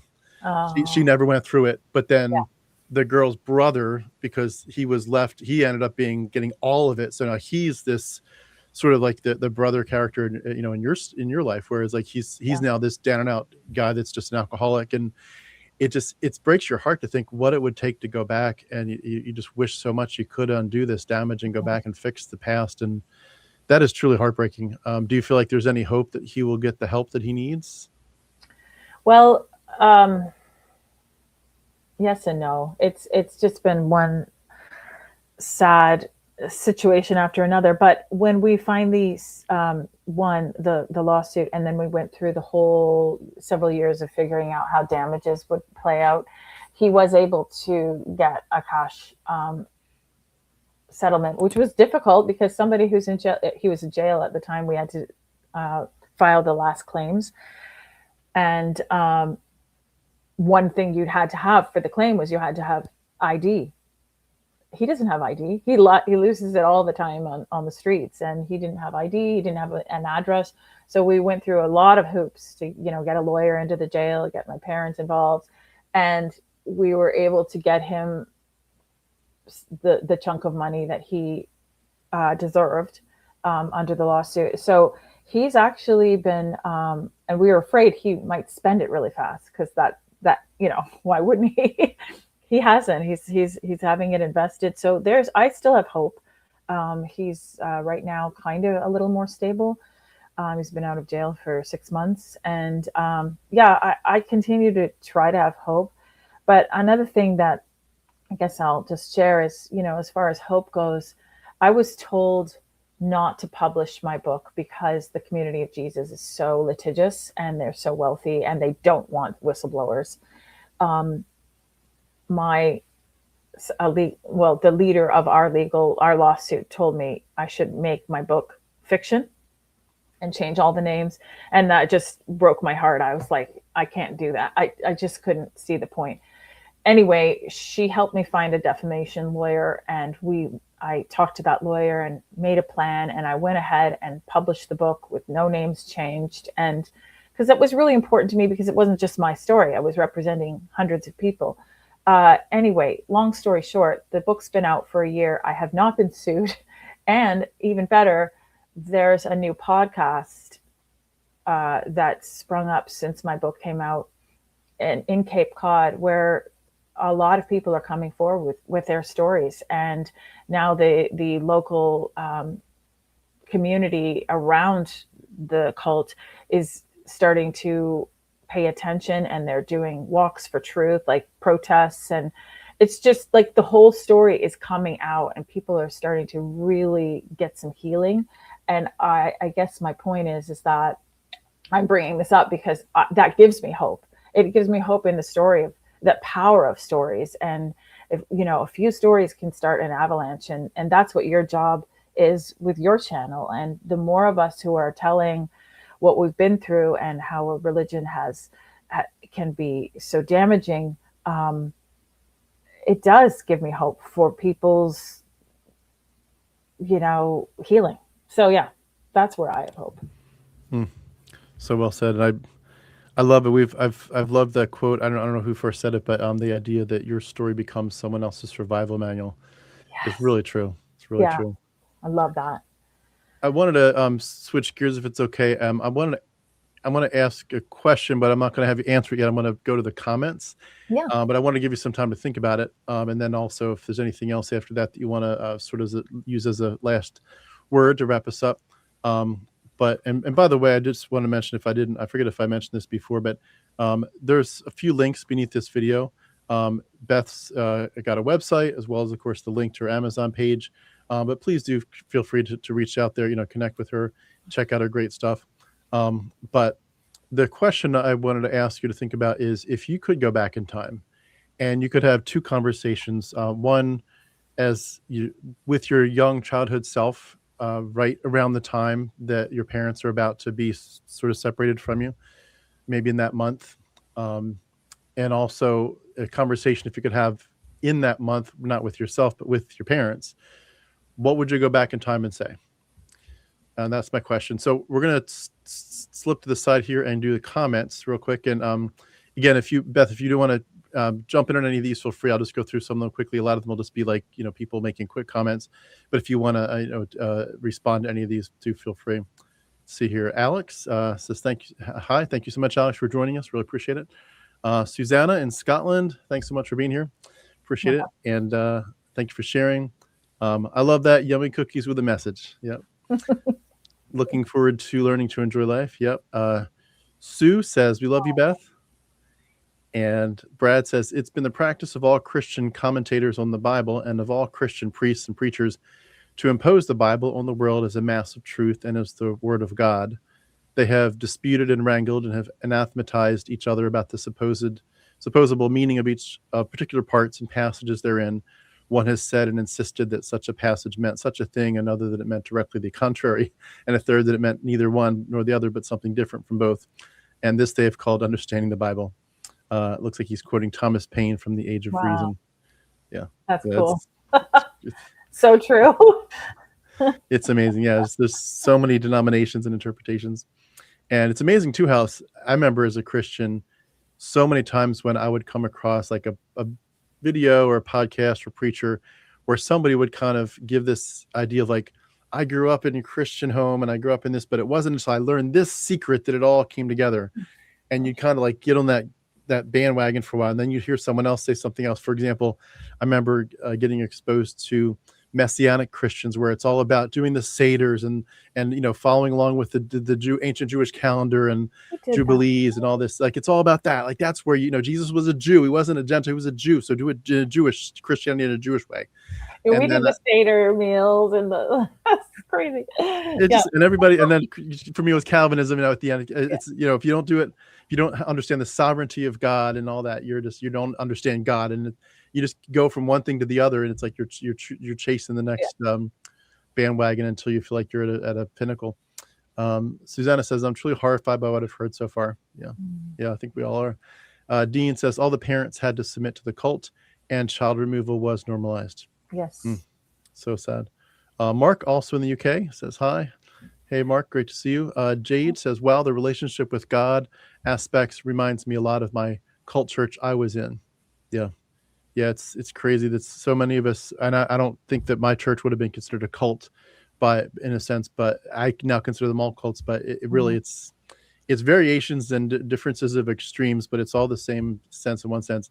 You've got a God who's got a knife to your throat, basically, is what this is. So that's all it is. It's just variations on how much you call that love and grace and kindness and ignore the knife at your throat. Mark says, God never once steps into history, never once in our lives, never answers prayer, never lifts a finger to help his struggling children. Yeah. Bog Katie says, listening in with interest. Thanks so much for joining us. I wonder how many similarities could be made with other religious belief systems that develop strict cult-like sects. Yeah, I would so imagine. Many. Looks like we got the next comment mentions it even. There's certain parts of Scientology where kids rarely see their parents and are all bunked in the same room together because the parents are sent to different places to further Scientology. Yeah, like when I've been finding a lot of healing listening to reading memoirs over the years, and from so many different cults like Scientology or FLDS, just so many similarities. But then even NXIVM, which isn't even religious, it's just the coercion is they're using the same playbook, and when you weaponize religion, it just it causes so much damage. Yeah, it's insane. Mark says, in the beautiful story, the incarnation is merely that, a beautiful story with no actual power to transform. Yeah, for sure. Humiliation rituals are so sick to keep people in control. Yeah. I don't have the same rituals in my life, but I still remember it to this day. I can even picture it in a sense. I remember this girl getting up in front of the church. She was probably about 14 or 15, but having to confess to the church that she was pregnant. Oh. And I remember, the guy wasn't there, of course, but not that I don't know if he was, part of the church at all anyway, but, she had to get up in the evening service and tell everybody she was sorry she'd gotten pregnant and that she was going to, of course, stay sexually abstinent from that point on and raise her child to be a Christian. But I remember thinking, even as a kid, and I did not even know what sex really was at that point and what sin she had physically committed. But I remember thinking, man, she is obviously just this, like, at the mercy of the crowd. Basically, it's like a mob mentality. Should we stone this girl or not? Thankfully, I think they responded in a sense with as much grace as you could in such a situation. But the fact that she was forced to get up and say it in the first place, or felt compelled to, is very sad. It's so horrific. Yeah. Yeah. So incredibly dark. Punished for a hug is being punished for showing normal, necessary human feelings. Yeah, for sure. It could all be avoided, everyone, if you just do side hugs. It's heartbreaking to hear, isn't it? It really is. Bob Katie says, similar and worse happens in other faiths and ideologies, honor killings, stoning, etc. Yeah, for sure. Yeah, at least, we don't want to compare in one sense, abuse is abuse and trauma is trauma, but yeah, I'm glad that none of us were watching people being stoned to death. I will agree with that one for sure. Accused of being lustful at 7, they are so sick. I'm so sorry. Yeah. Yeah. And a lot of this too, you got to admit that some of this is like, it's just dirty old men that are sort of like hiding their pedophilia. It's like, come on. Well, I didn't mention part of the purity culture for us was these kinds of confessions that were so intrusive, and like they would pump you for information, ask you things that you've never even heard of. Did you do this? Did you think that? Did you, and I'm like, we're young teenagers. We've never even been taught this. We don't even know what you're talking about. And yet it's just so so intrusive and makes you feel so dirty. But yeah, I wanted, if you don't mind, like all Yeah. these comments are reminding me of this meme that I love. It's here in my office, and I think people could relate. It's my first abusive relationship was with God. Conditioned to not trust in myself, to not think for myself, to not listen to my needs, to repress natural desires and feelings. Conditioned to believe I am worthless, broken, and sinful. Conditioned to believe I needed to be saved. In order to be saved, I needed to submit myself completely to His will, whatever may come. Threatened that if I ever spoke up against abuse or voiced my questions, I would be shunned. And in all that, I was taught to believe this was from a loving God. I mean, it just sort of wraps all of this up, doesn't it? Exactly. Exactly. I've used the illustration that relates. Imagine this guy who's engaged, and he's going to do a proposal, and he gets down on one knee and he's so romantic. Oh, I love you so much, and can't wait to spend my life with you. And it's every minute with you is so wonderful, and you're such a blessing. And he finishes his proposal, and it's like right on the cusp of when he's kind of going to take a moment of silence and let her, give a response of yes. And he just right at the last minute before she can respond, he jumps like just 1 second, and he runs back to his car, and he opens the trunk, and he gets a baseball bat out, Oh, God. and he says, I just want to let you know, I really hope you say yes, Oh, God. but if you don't, I will beat the shit out of you. And it's like, it's the classic love story, Oh like that's my what every woman God. wants. But like that's exactly what God is doing, That is so horrible, but so perfectly. Yeah. Oh my God. And that's what we lived under, and that's what we were Yeah. I Yeah. mean, really a lot of the weird stuff here is realizing that we were taught to equate abuse with love, and Yeah. you gotta wonder if some people's marriages as Christians were really set up to fail just because they truly merged abuse and love, Mhm. and obviously, some other stuff too, like coercion. But like when you think the most abusive psychopathic character in history is the definition of love, your ability to see abuse and love clearly is just decimated. It's just So gone. true. Love me or else. Yeah. Oof, that's really powerful. Yeah. Yeah, and I think when some of us get a little bit of the language to understand narcissism and gaslighting, we're like, holy shit, I was I was in a relationship. He was a literary character. He wasn't real, but I was in a relationship with a pretend narcissist and a psychopath. And I loved my captor. I loved being abused. Yeah. And, it's just, I love the person that kidnapped me and stole my life. That's horrible. Yeah, Horrible to it think is. about. But yeah, it is. It's what it is. It's what's expected. Oh boy. Yeah. Let me read a few more here. Mark says, I'm feeling so angry for the abuse perpetrated on all these kids. Really glad I'll never meet the adults responsible for this. Yeah. I meant to ask on that note, and Susanna says, I'm angry, so angry too. Did the litigation at all ever go beyond the class action lawsuit to actual criminal things, especially with the sexual abuse? Yeah, they tried to bring it forward, and they never ended up charging the headmaster. It's just too difficult, especially like with like all this proof is needed. His son was also a perpetrator, and he was actually arrested and brought to trial, but he didn't get. He was acquitted.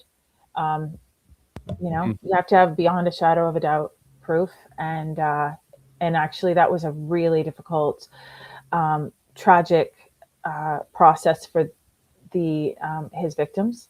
So in our case, the civil was the more trauma informed way to go through Yeah. the courts. But yeah, Yeah, it really stinks that so many people don't actually get justice, I'm sure, in these cases. no. I mean, there's And the broad strokes, but it never gets specific to them. yeah, it's not a it's not an easy, like you have to go through your own healing regardless of if the laws or the lawsuit, or if the courts rule in your favor, so yeah. It's crazy. Mark says, classic cult gaslighting and undermining. Yep. Many of us know what it is to live in terror of God as a kid. Shannon, great to see you. Thanks for joining us. Congratulations for getting out, Beth. Yep. Mark agrees that trauma has affected my memory too. Yep. Yeah. Jade says it's like justifying the abuse as earthly struggles for the reward in the afterlife. Yeah, live in hell so you can get to heaven. Yep. I remember that was actually, I think, perpetrated as well in a lot of just generic Christian evangelical circles in terms of abuse within marriage. It was like, if you're married to an abusive spouse, like, number one, God hates divorce, but number two, like, don't you realize you're storing up treasures in heaven every time you get abused and you respond with grace and kindness? You're just getting rewards in heaven. Like, when you fight back, like Jesus could have fought back. What did he do? He took up his cross and let them do it and forgive them, Father. They don't know what they do. Like, that's what you do. And yeah, so much of this stuff, it just hurts so many people. I mean, it really, the don't divorce anybody stuff was just all the rage in the groups I grew up with.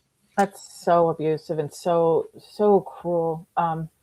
Yeah, I cringe when I hear of people getting the only therapy they get is from their pastors who are not even qualified remotely. Yeah, I would argue if they're that stuck in mythology, they're negatively qualified. They're qualified to definitely not be involved. Yeah. Shannon says, holy rage at the lies of the church.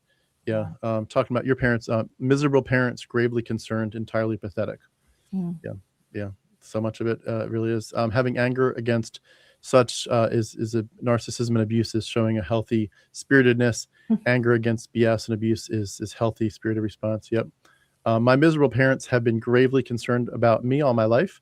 It's just a way to undermine you and paint you as inadequate when you show any independence. Yeah. And I agree, it's pathetic. Shannon says, perfect synopsis about parents intentionally undermining you every time you assert independence. I'm so happy that you can relate to the rage. I find this space so validating when I've been gaslit. Yep. I love responding to your comments. Thank you so much for your support. And Shannon says, I'm a big fan of holy rage. Yeah, me too. It's important. And it's funny, just a quick side comment. There's a song, I forget who sang it. I think everyone's been playing it recently on the the little clips, but something about you're not angry, you're not mad enough, you're not angry enough. Do you know the song I'm talking about? You're not mad enough. I'll find it, but I won't play her because of copyright. But it's something about you're not mad enough, you're not angry enough. And I would argue that a lot of us are still we're trying to like get over our angry atheist phase, and it's like we're just getting started. Like we're just getting started. We're not. Don't get over it. Like, yes, don't go out and punch somebody over it. Don't put somebody's tires over it. Yes, be under control. Do things the right way. But in your internal process, if someone stole your life, you should be angry for quite a long time, and that shouldn't just dissipate because you went to 3 sessions, of therapy. Like they stole your life.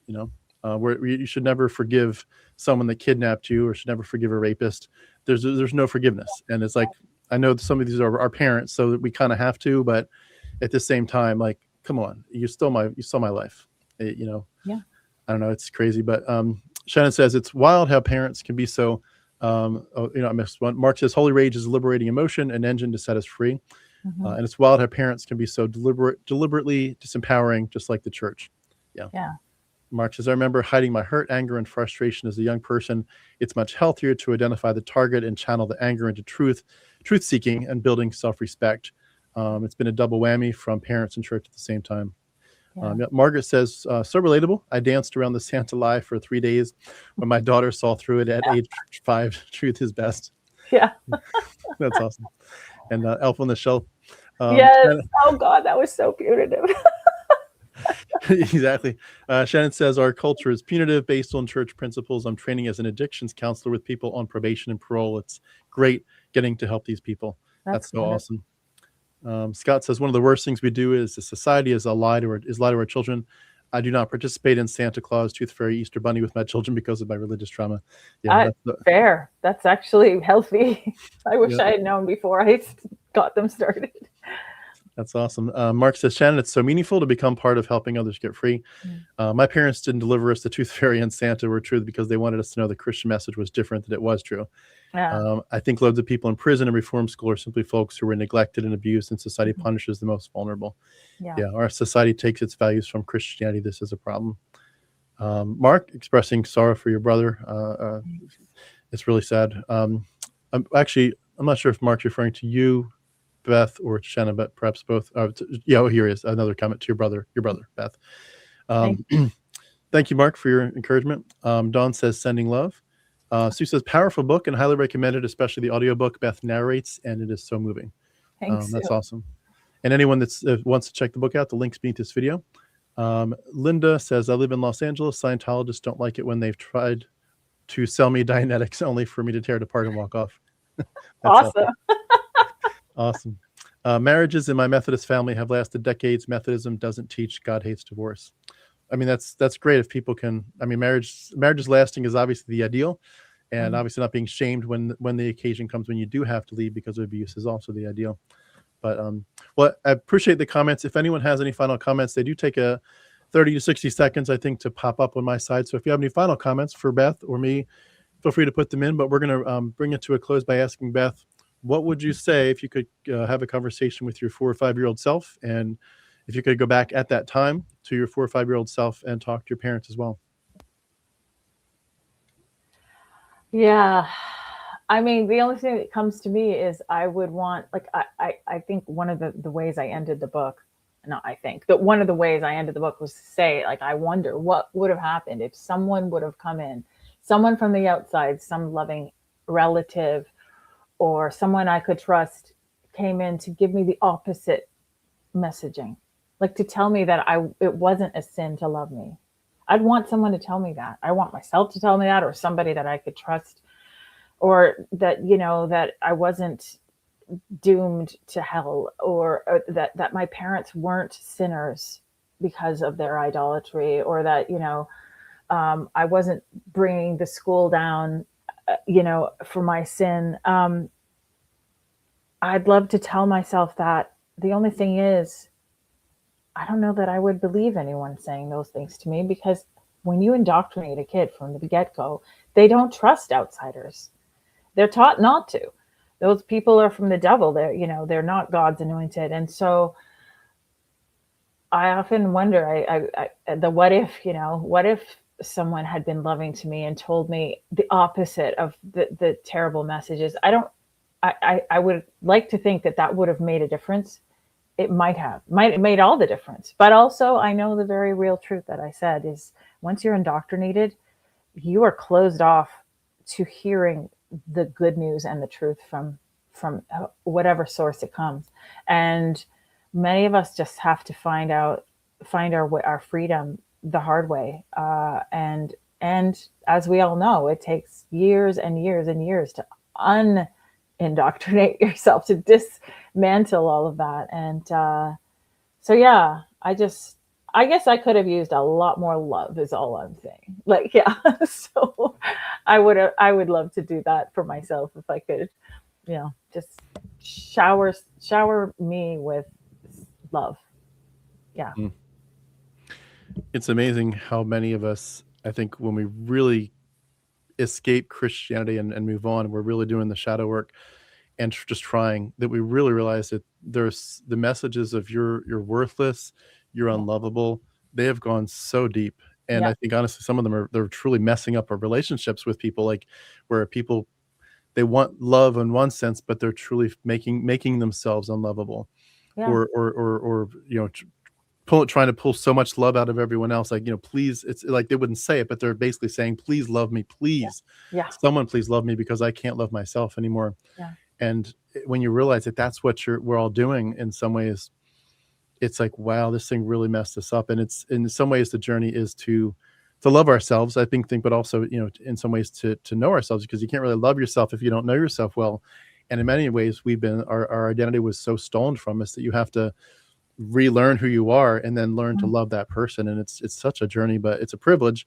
It's also a privilege to hopefully keep our kids from ever going through it, like we said. But could you give a final word to just anybody that's going through the hardest part of this, where they are, maybe it's a cult like yours, maybe it's just regular old evangelicalism, but they have one foot in and they've got one foot out. They know they can't go back. They've seen too much, but they also know that if they take too many steps forward, it's going to ruin their life, or their job, their marriage, or at least just their personal walk with God. That they just don't think they they can't go either way. They're stuck. They're frozen. What would you say to somebody in the hardest part of deconstruction? Oh boy. I guess seek understanding. Try to learn, like, because you can't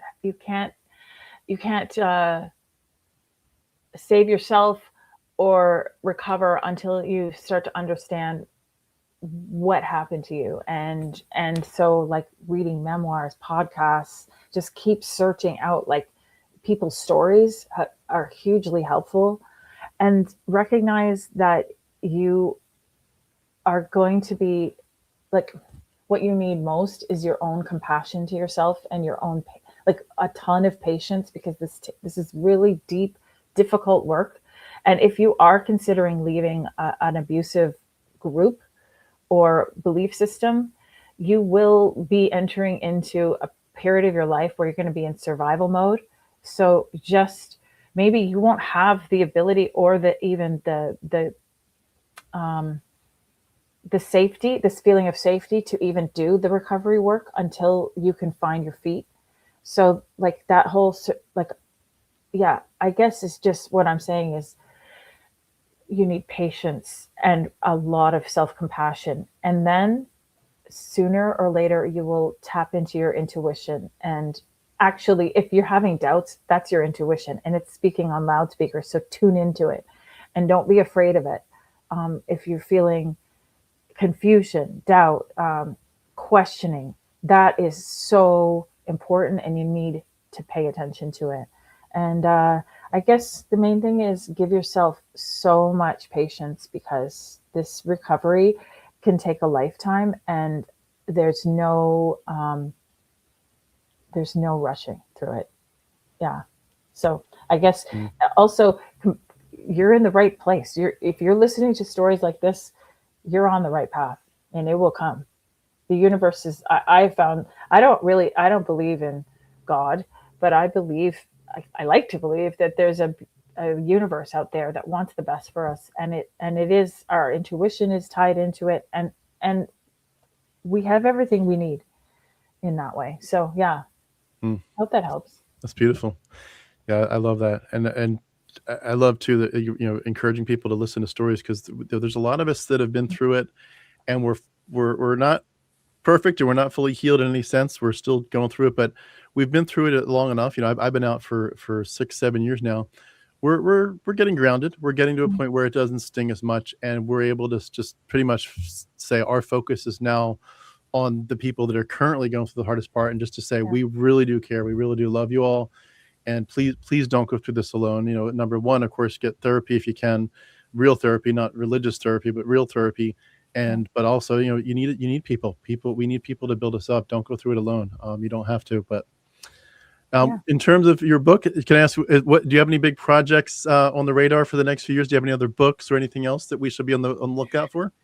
Yeah, I hesitate to say, because I don't want to put pressure on myself. I am a confessed recovering overachiever, but what I have been feeling over the last few months is this incredible despair and dread about the rise of Christian nationalism, and the way it's sort of, things are looking so dire with respect to democracy. Looking like it's going to shatter any moment. So I've just been diving into those rabbit holes, trying to understand how we got here. And I'm kind of toying with the idea of writing a fiction, sort of speculative fiction, with, all of my cult background, and tying in Christian nationalism into it. Because actually, I didn't mention this, the cult that I left has become very Christian nationalist since I left, and they're actually arming themselves with their training, military training, to they call it security training, but they've got a huge arsenal with AK-47s and snipers, and my brother's part of that training. So yeah, I want to understand what is going on, and so I'm in that rabbit hole of research, and I may write. We'll see. I've heard that before. There's a group, as I think it's called, I'm looking it up here, it's the Rock of Iron Ministries in Pennsylvania, also known as Sanctuary Church. Mm. They have ceremonies where people bring their semi-automatic rifles to church. It's Wow. insane. It's insane that in many ways, it's almost like they want to make it a self-fulfilling prophecy. Like Jesus is coming back at any minute, and it's going to be Armageddon. But if he Mhm. doesn't come back and Armageddon doesn't start, we're going to start it. We're going to start it for Yeah. him. Yeah. It's like, man, Powder people are. keg. It's really scary. Well, I look forward to that. If anything, if you start any podcast or write another book, please make sure you reach out. I'd love to have you back Thank you. anytime. Let me just read a few final comments, and then we'll wrap up for today. Let's see here. Where did we leave off? Yes, if only someone had challenged the lies for us, the what ifs. Yeah. Yeah, the butterfly effect, how much it would have changed our lives. Susanna says, thank you so much for sharing. Hard story and so brave to write the book. Absolutely. Dawn says, showering you with love now, my friend. Thank you so much, Dawn. And Mark says, I could have used a lot more love. I hear you. Oh, you can't hear me? You can't hear me? No, the volume. It dropped. Something's muted. I wonder if people can hear you. Can everyone confirm if they can hear me? Quick comment if you got a second. I still can't hear you. Weird. Let me. I don't appear to be on mute on my side. 1 second. Can anyone confirm if you can hear me or not?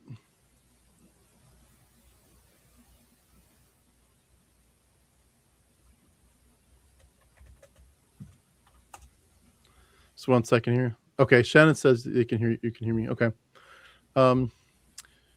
So Beth, I'm going to write a comment here. I'm going to. Can you leave and come back?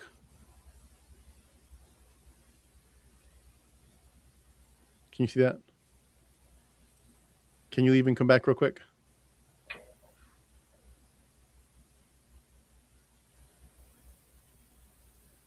You can see that. Can you see that? Are you there? Here. Oh, now I can hear you. You can hear me now? Oh, now I can't. This is not good. All right, I'm just gonna kick her out there, and hopefully she'll come right back here in 1 second. I apologize for the technical issues. Hopefully that will reset it all. See here. Okay. Beth, can you hear me now? I can. Okay, great. I'm not sure what's that. They're all saying they could hear me the whole time. It might be StreamYard, but anyway, I'm glad that you restarting there made a difference. No worries. Shannon says, so important to discuss the ravages of today's political comment. Can you hear me still? Can you hear me? Can you hear me still? No? Bit by bit. I can right now. Okay. But it keeps going out. Let's see here. 1 second. We're good now. I'm good now? Okay. Yeah. If it keeps happening, if you can hear what I'm saying right now, if you could just go to YouTube and just bring up our video and then just bring it to the forward part of it. And you just kind of listen there if you want to. But I'm sorry, I'm not sure if it's StreamYard or your computer, but either way, we'll wrap up here. Okay. Thank you so much for confirming you all can hear me. And see here. Okay, now Tim was frozen. I'm guessing it was StreamYard, so hopefully we're good now. But to wrap up here, but just want to say to everyone, thank you so much for your comments and your questions for Beth. And don't forget to check out her website, check out her book. And I'm sure we'll cross paths at some point again. But Beth, thank you so much. I hope you can hear me as I said. Thank you so much for sharing your story, both today as well as in your book and just the many podcasts you've been on. I know it takes a lot of bravery, and I know there's a lot of grief and tears behind the scenes. I'm sure preparing for these and reflecting on them. I often have to decompress after I do interviews just because there's so much behind the scenes that people don't know what's really going on. But it hurts to talk about these things, and I appreciate your vulnerability. And we really do wish the best for you and your healing, as well as your family, but also anyone that can relate to you in the community. We really do care. We're not just, this isn't just a YouTube channel. We as a community care about you. So please reach out if we can do anything to help and bless and encourage you. And please do. We need you, and you. Anything we can do, we're here for you. But did you have any final words before we wrap up? I'm just so grateful to be here, and for everyone who is part of this channel. I just using my story to connect with people has been incredibly healing, and I'm just delighted by that. So thank you. It is. It's an awesome privilege to be able to be helping people to survive this stuff, and what a beautiful thing. No better. It's funny. My life as a Christian was focused entirely on you got to save the lost, bring them to Christ, and in many ways, I feel like I'm taking a lot of the skills, and I'm sure you learned the same skills in your school, but the skills that we learned, we can apply it to real life now instead of mythology, and say we can actually help real people escaping the darkness, getting into the light. Where the blinders are falling, and it's not the blinders of sin or the devil, it's the blinders of salvation, of Christianity. And like we once were blind, but now we see, and it's now that's why we're agnostic or atheist. But it's a beautiful thing to take the skills that we did learn in that, and say we're going to extend true grace, secular grace to people, and truly help people heal. So good stuff. Well, everyone, we've been speaking with Beth Granger. Beth, thanks again so much. I look forward to the next time. Everyone, please check out her website and her book. Thanks for being a part of our lives, and thanks for letting us be a part of yours. Talk to you soon. Bye-bye.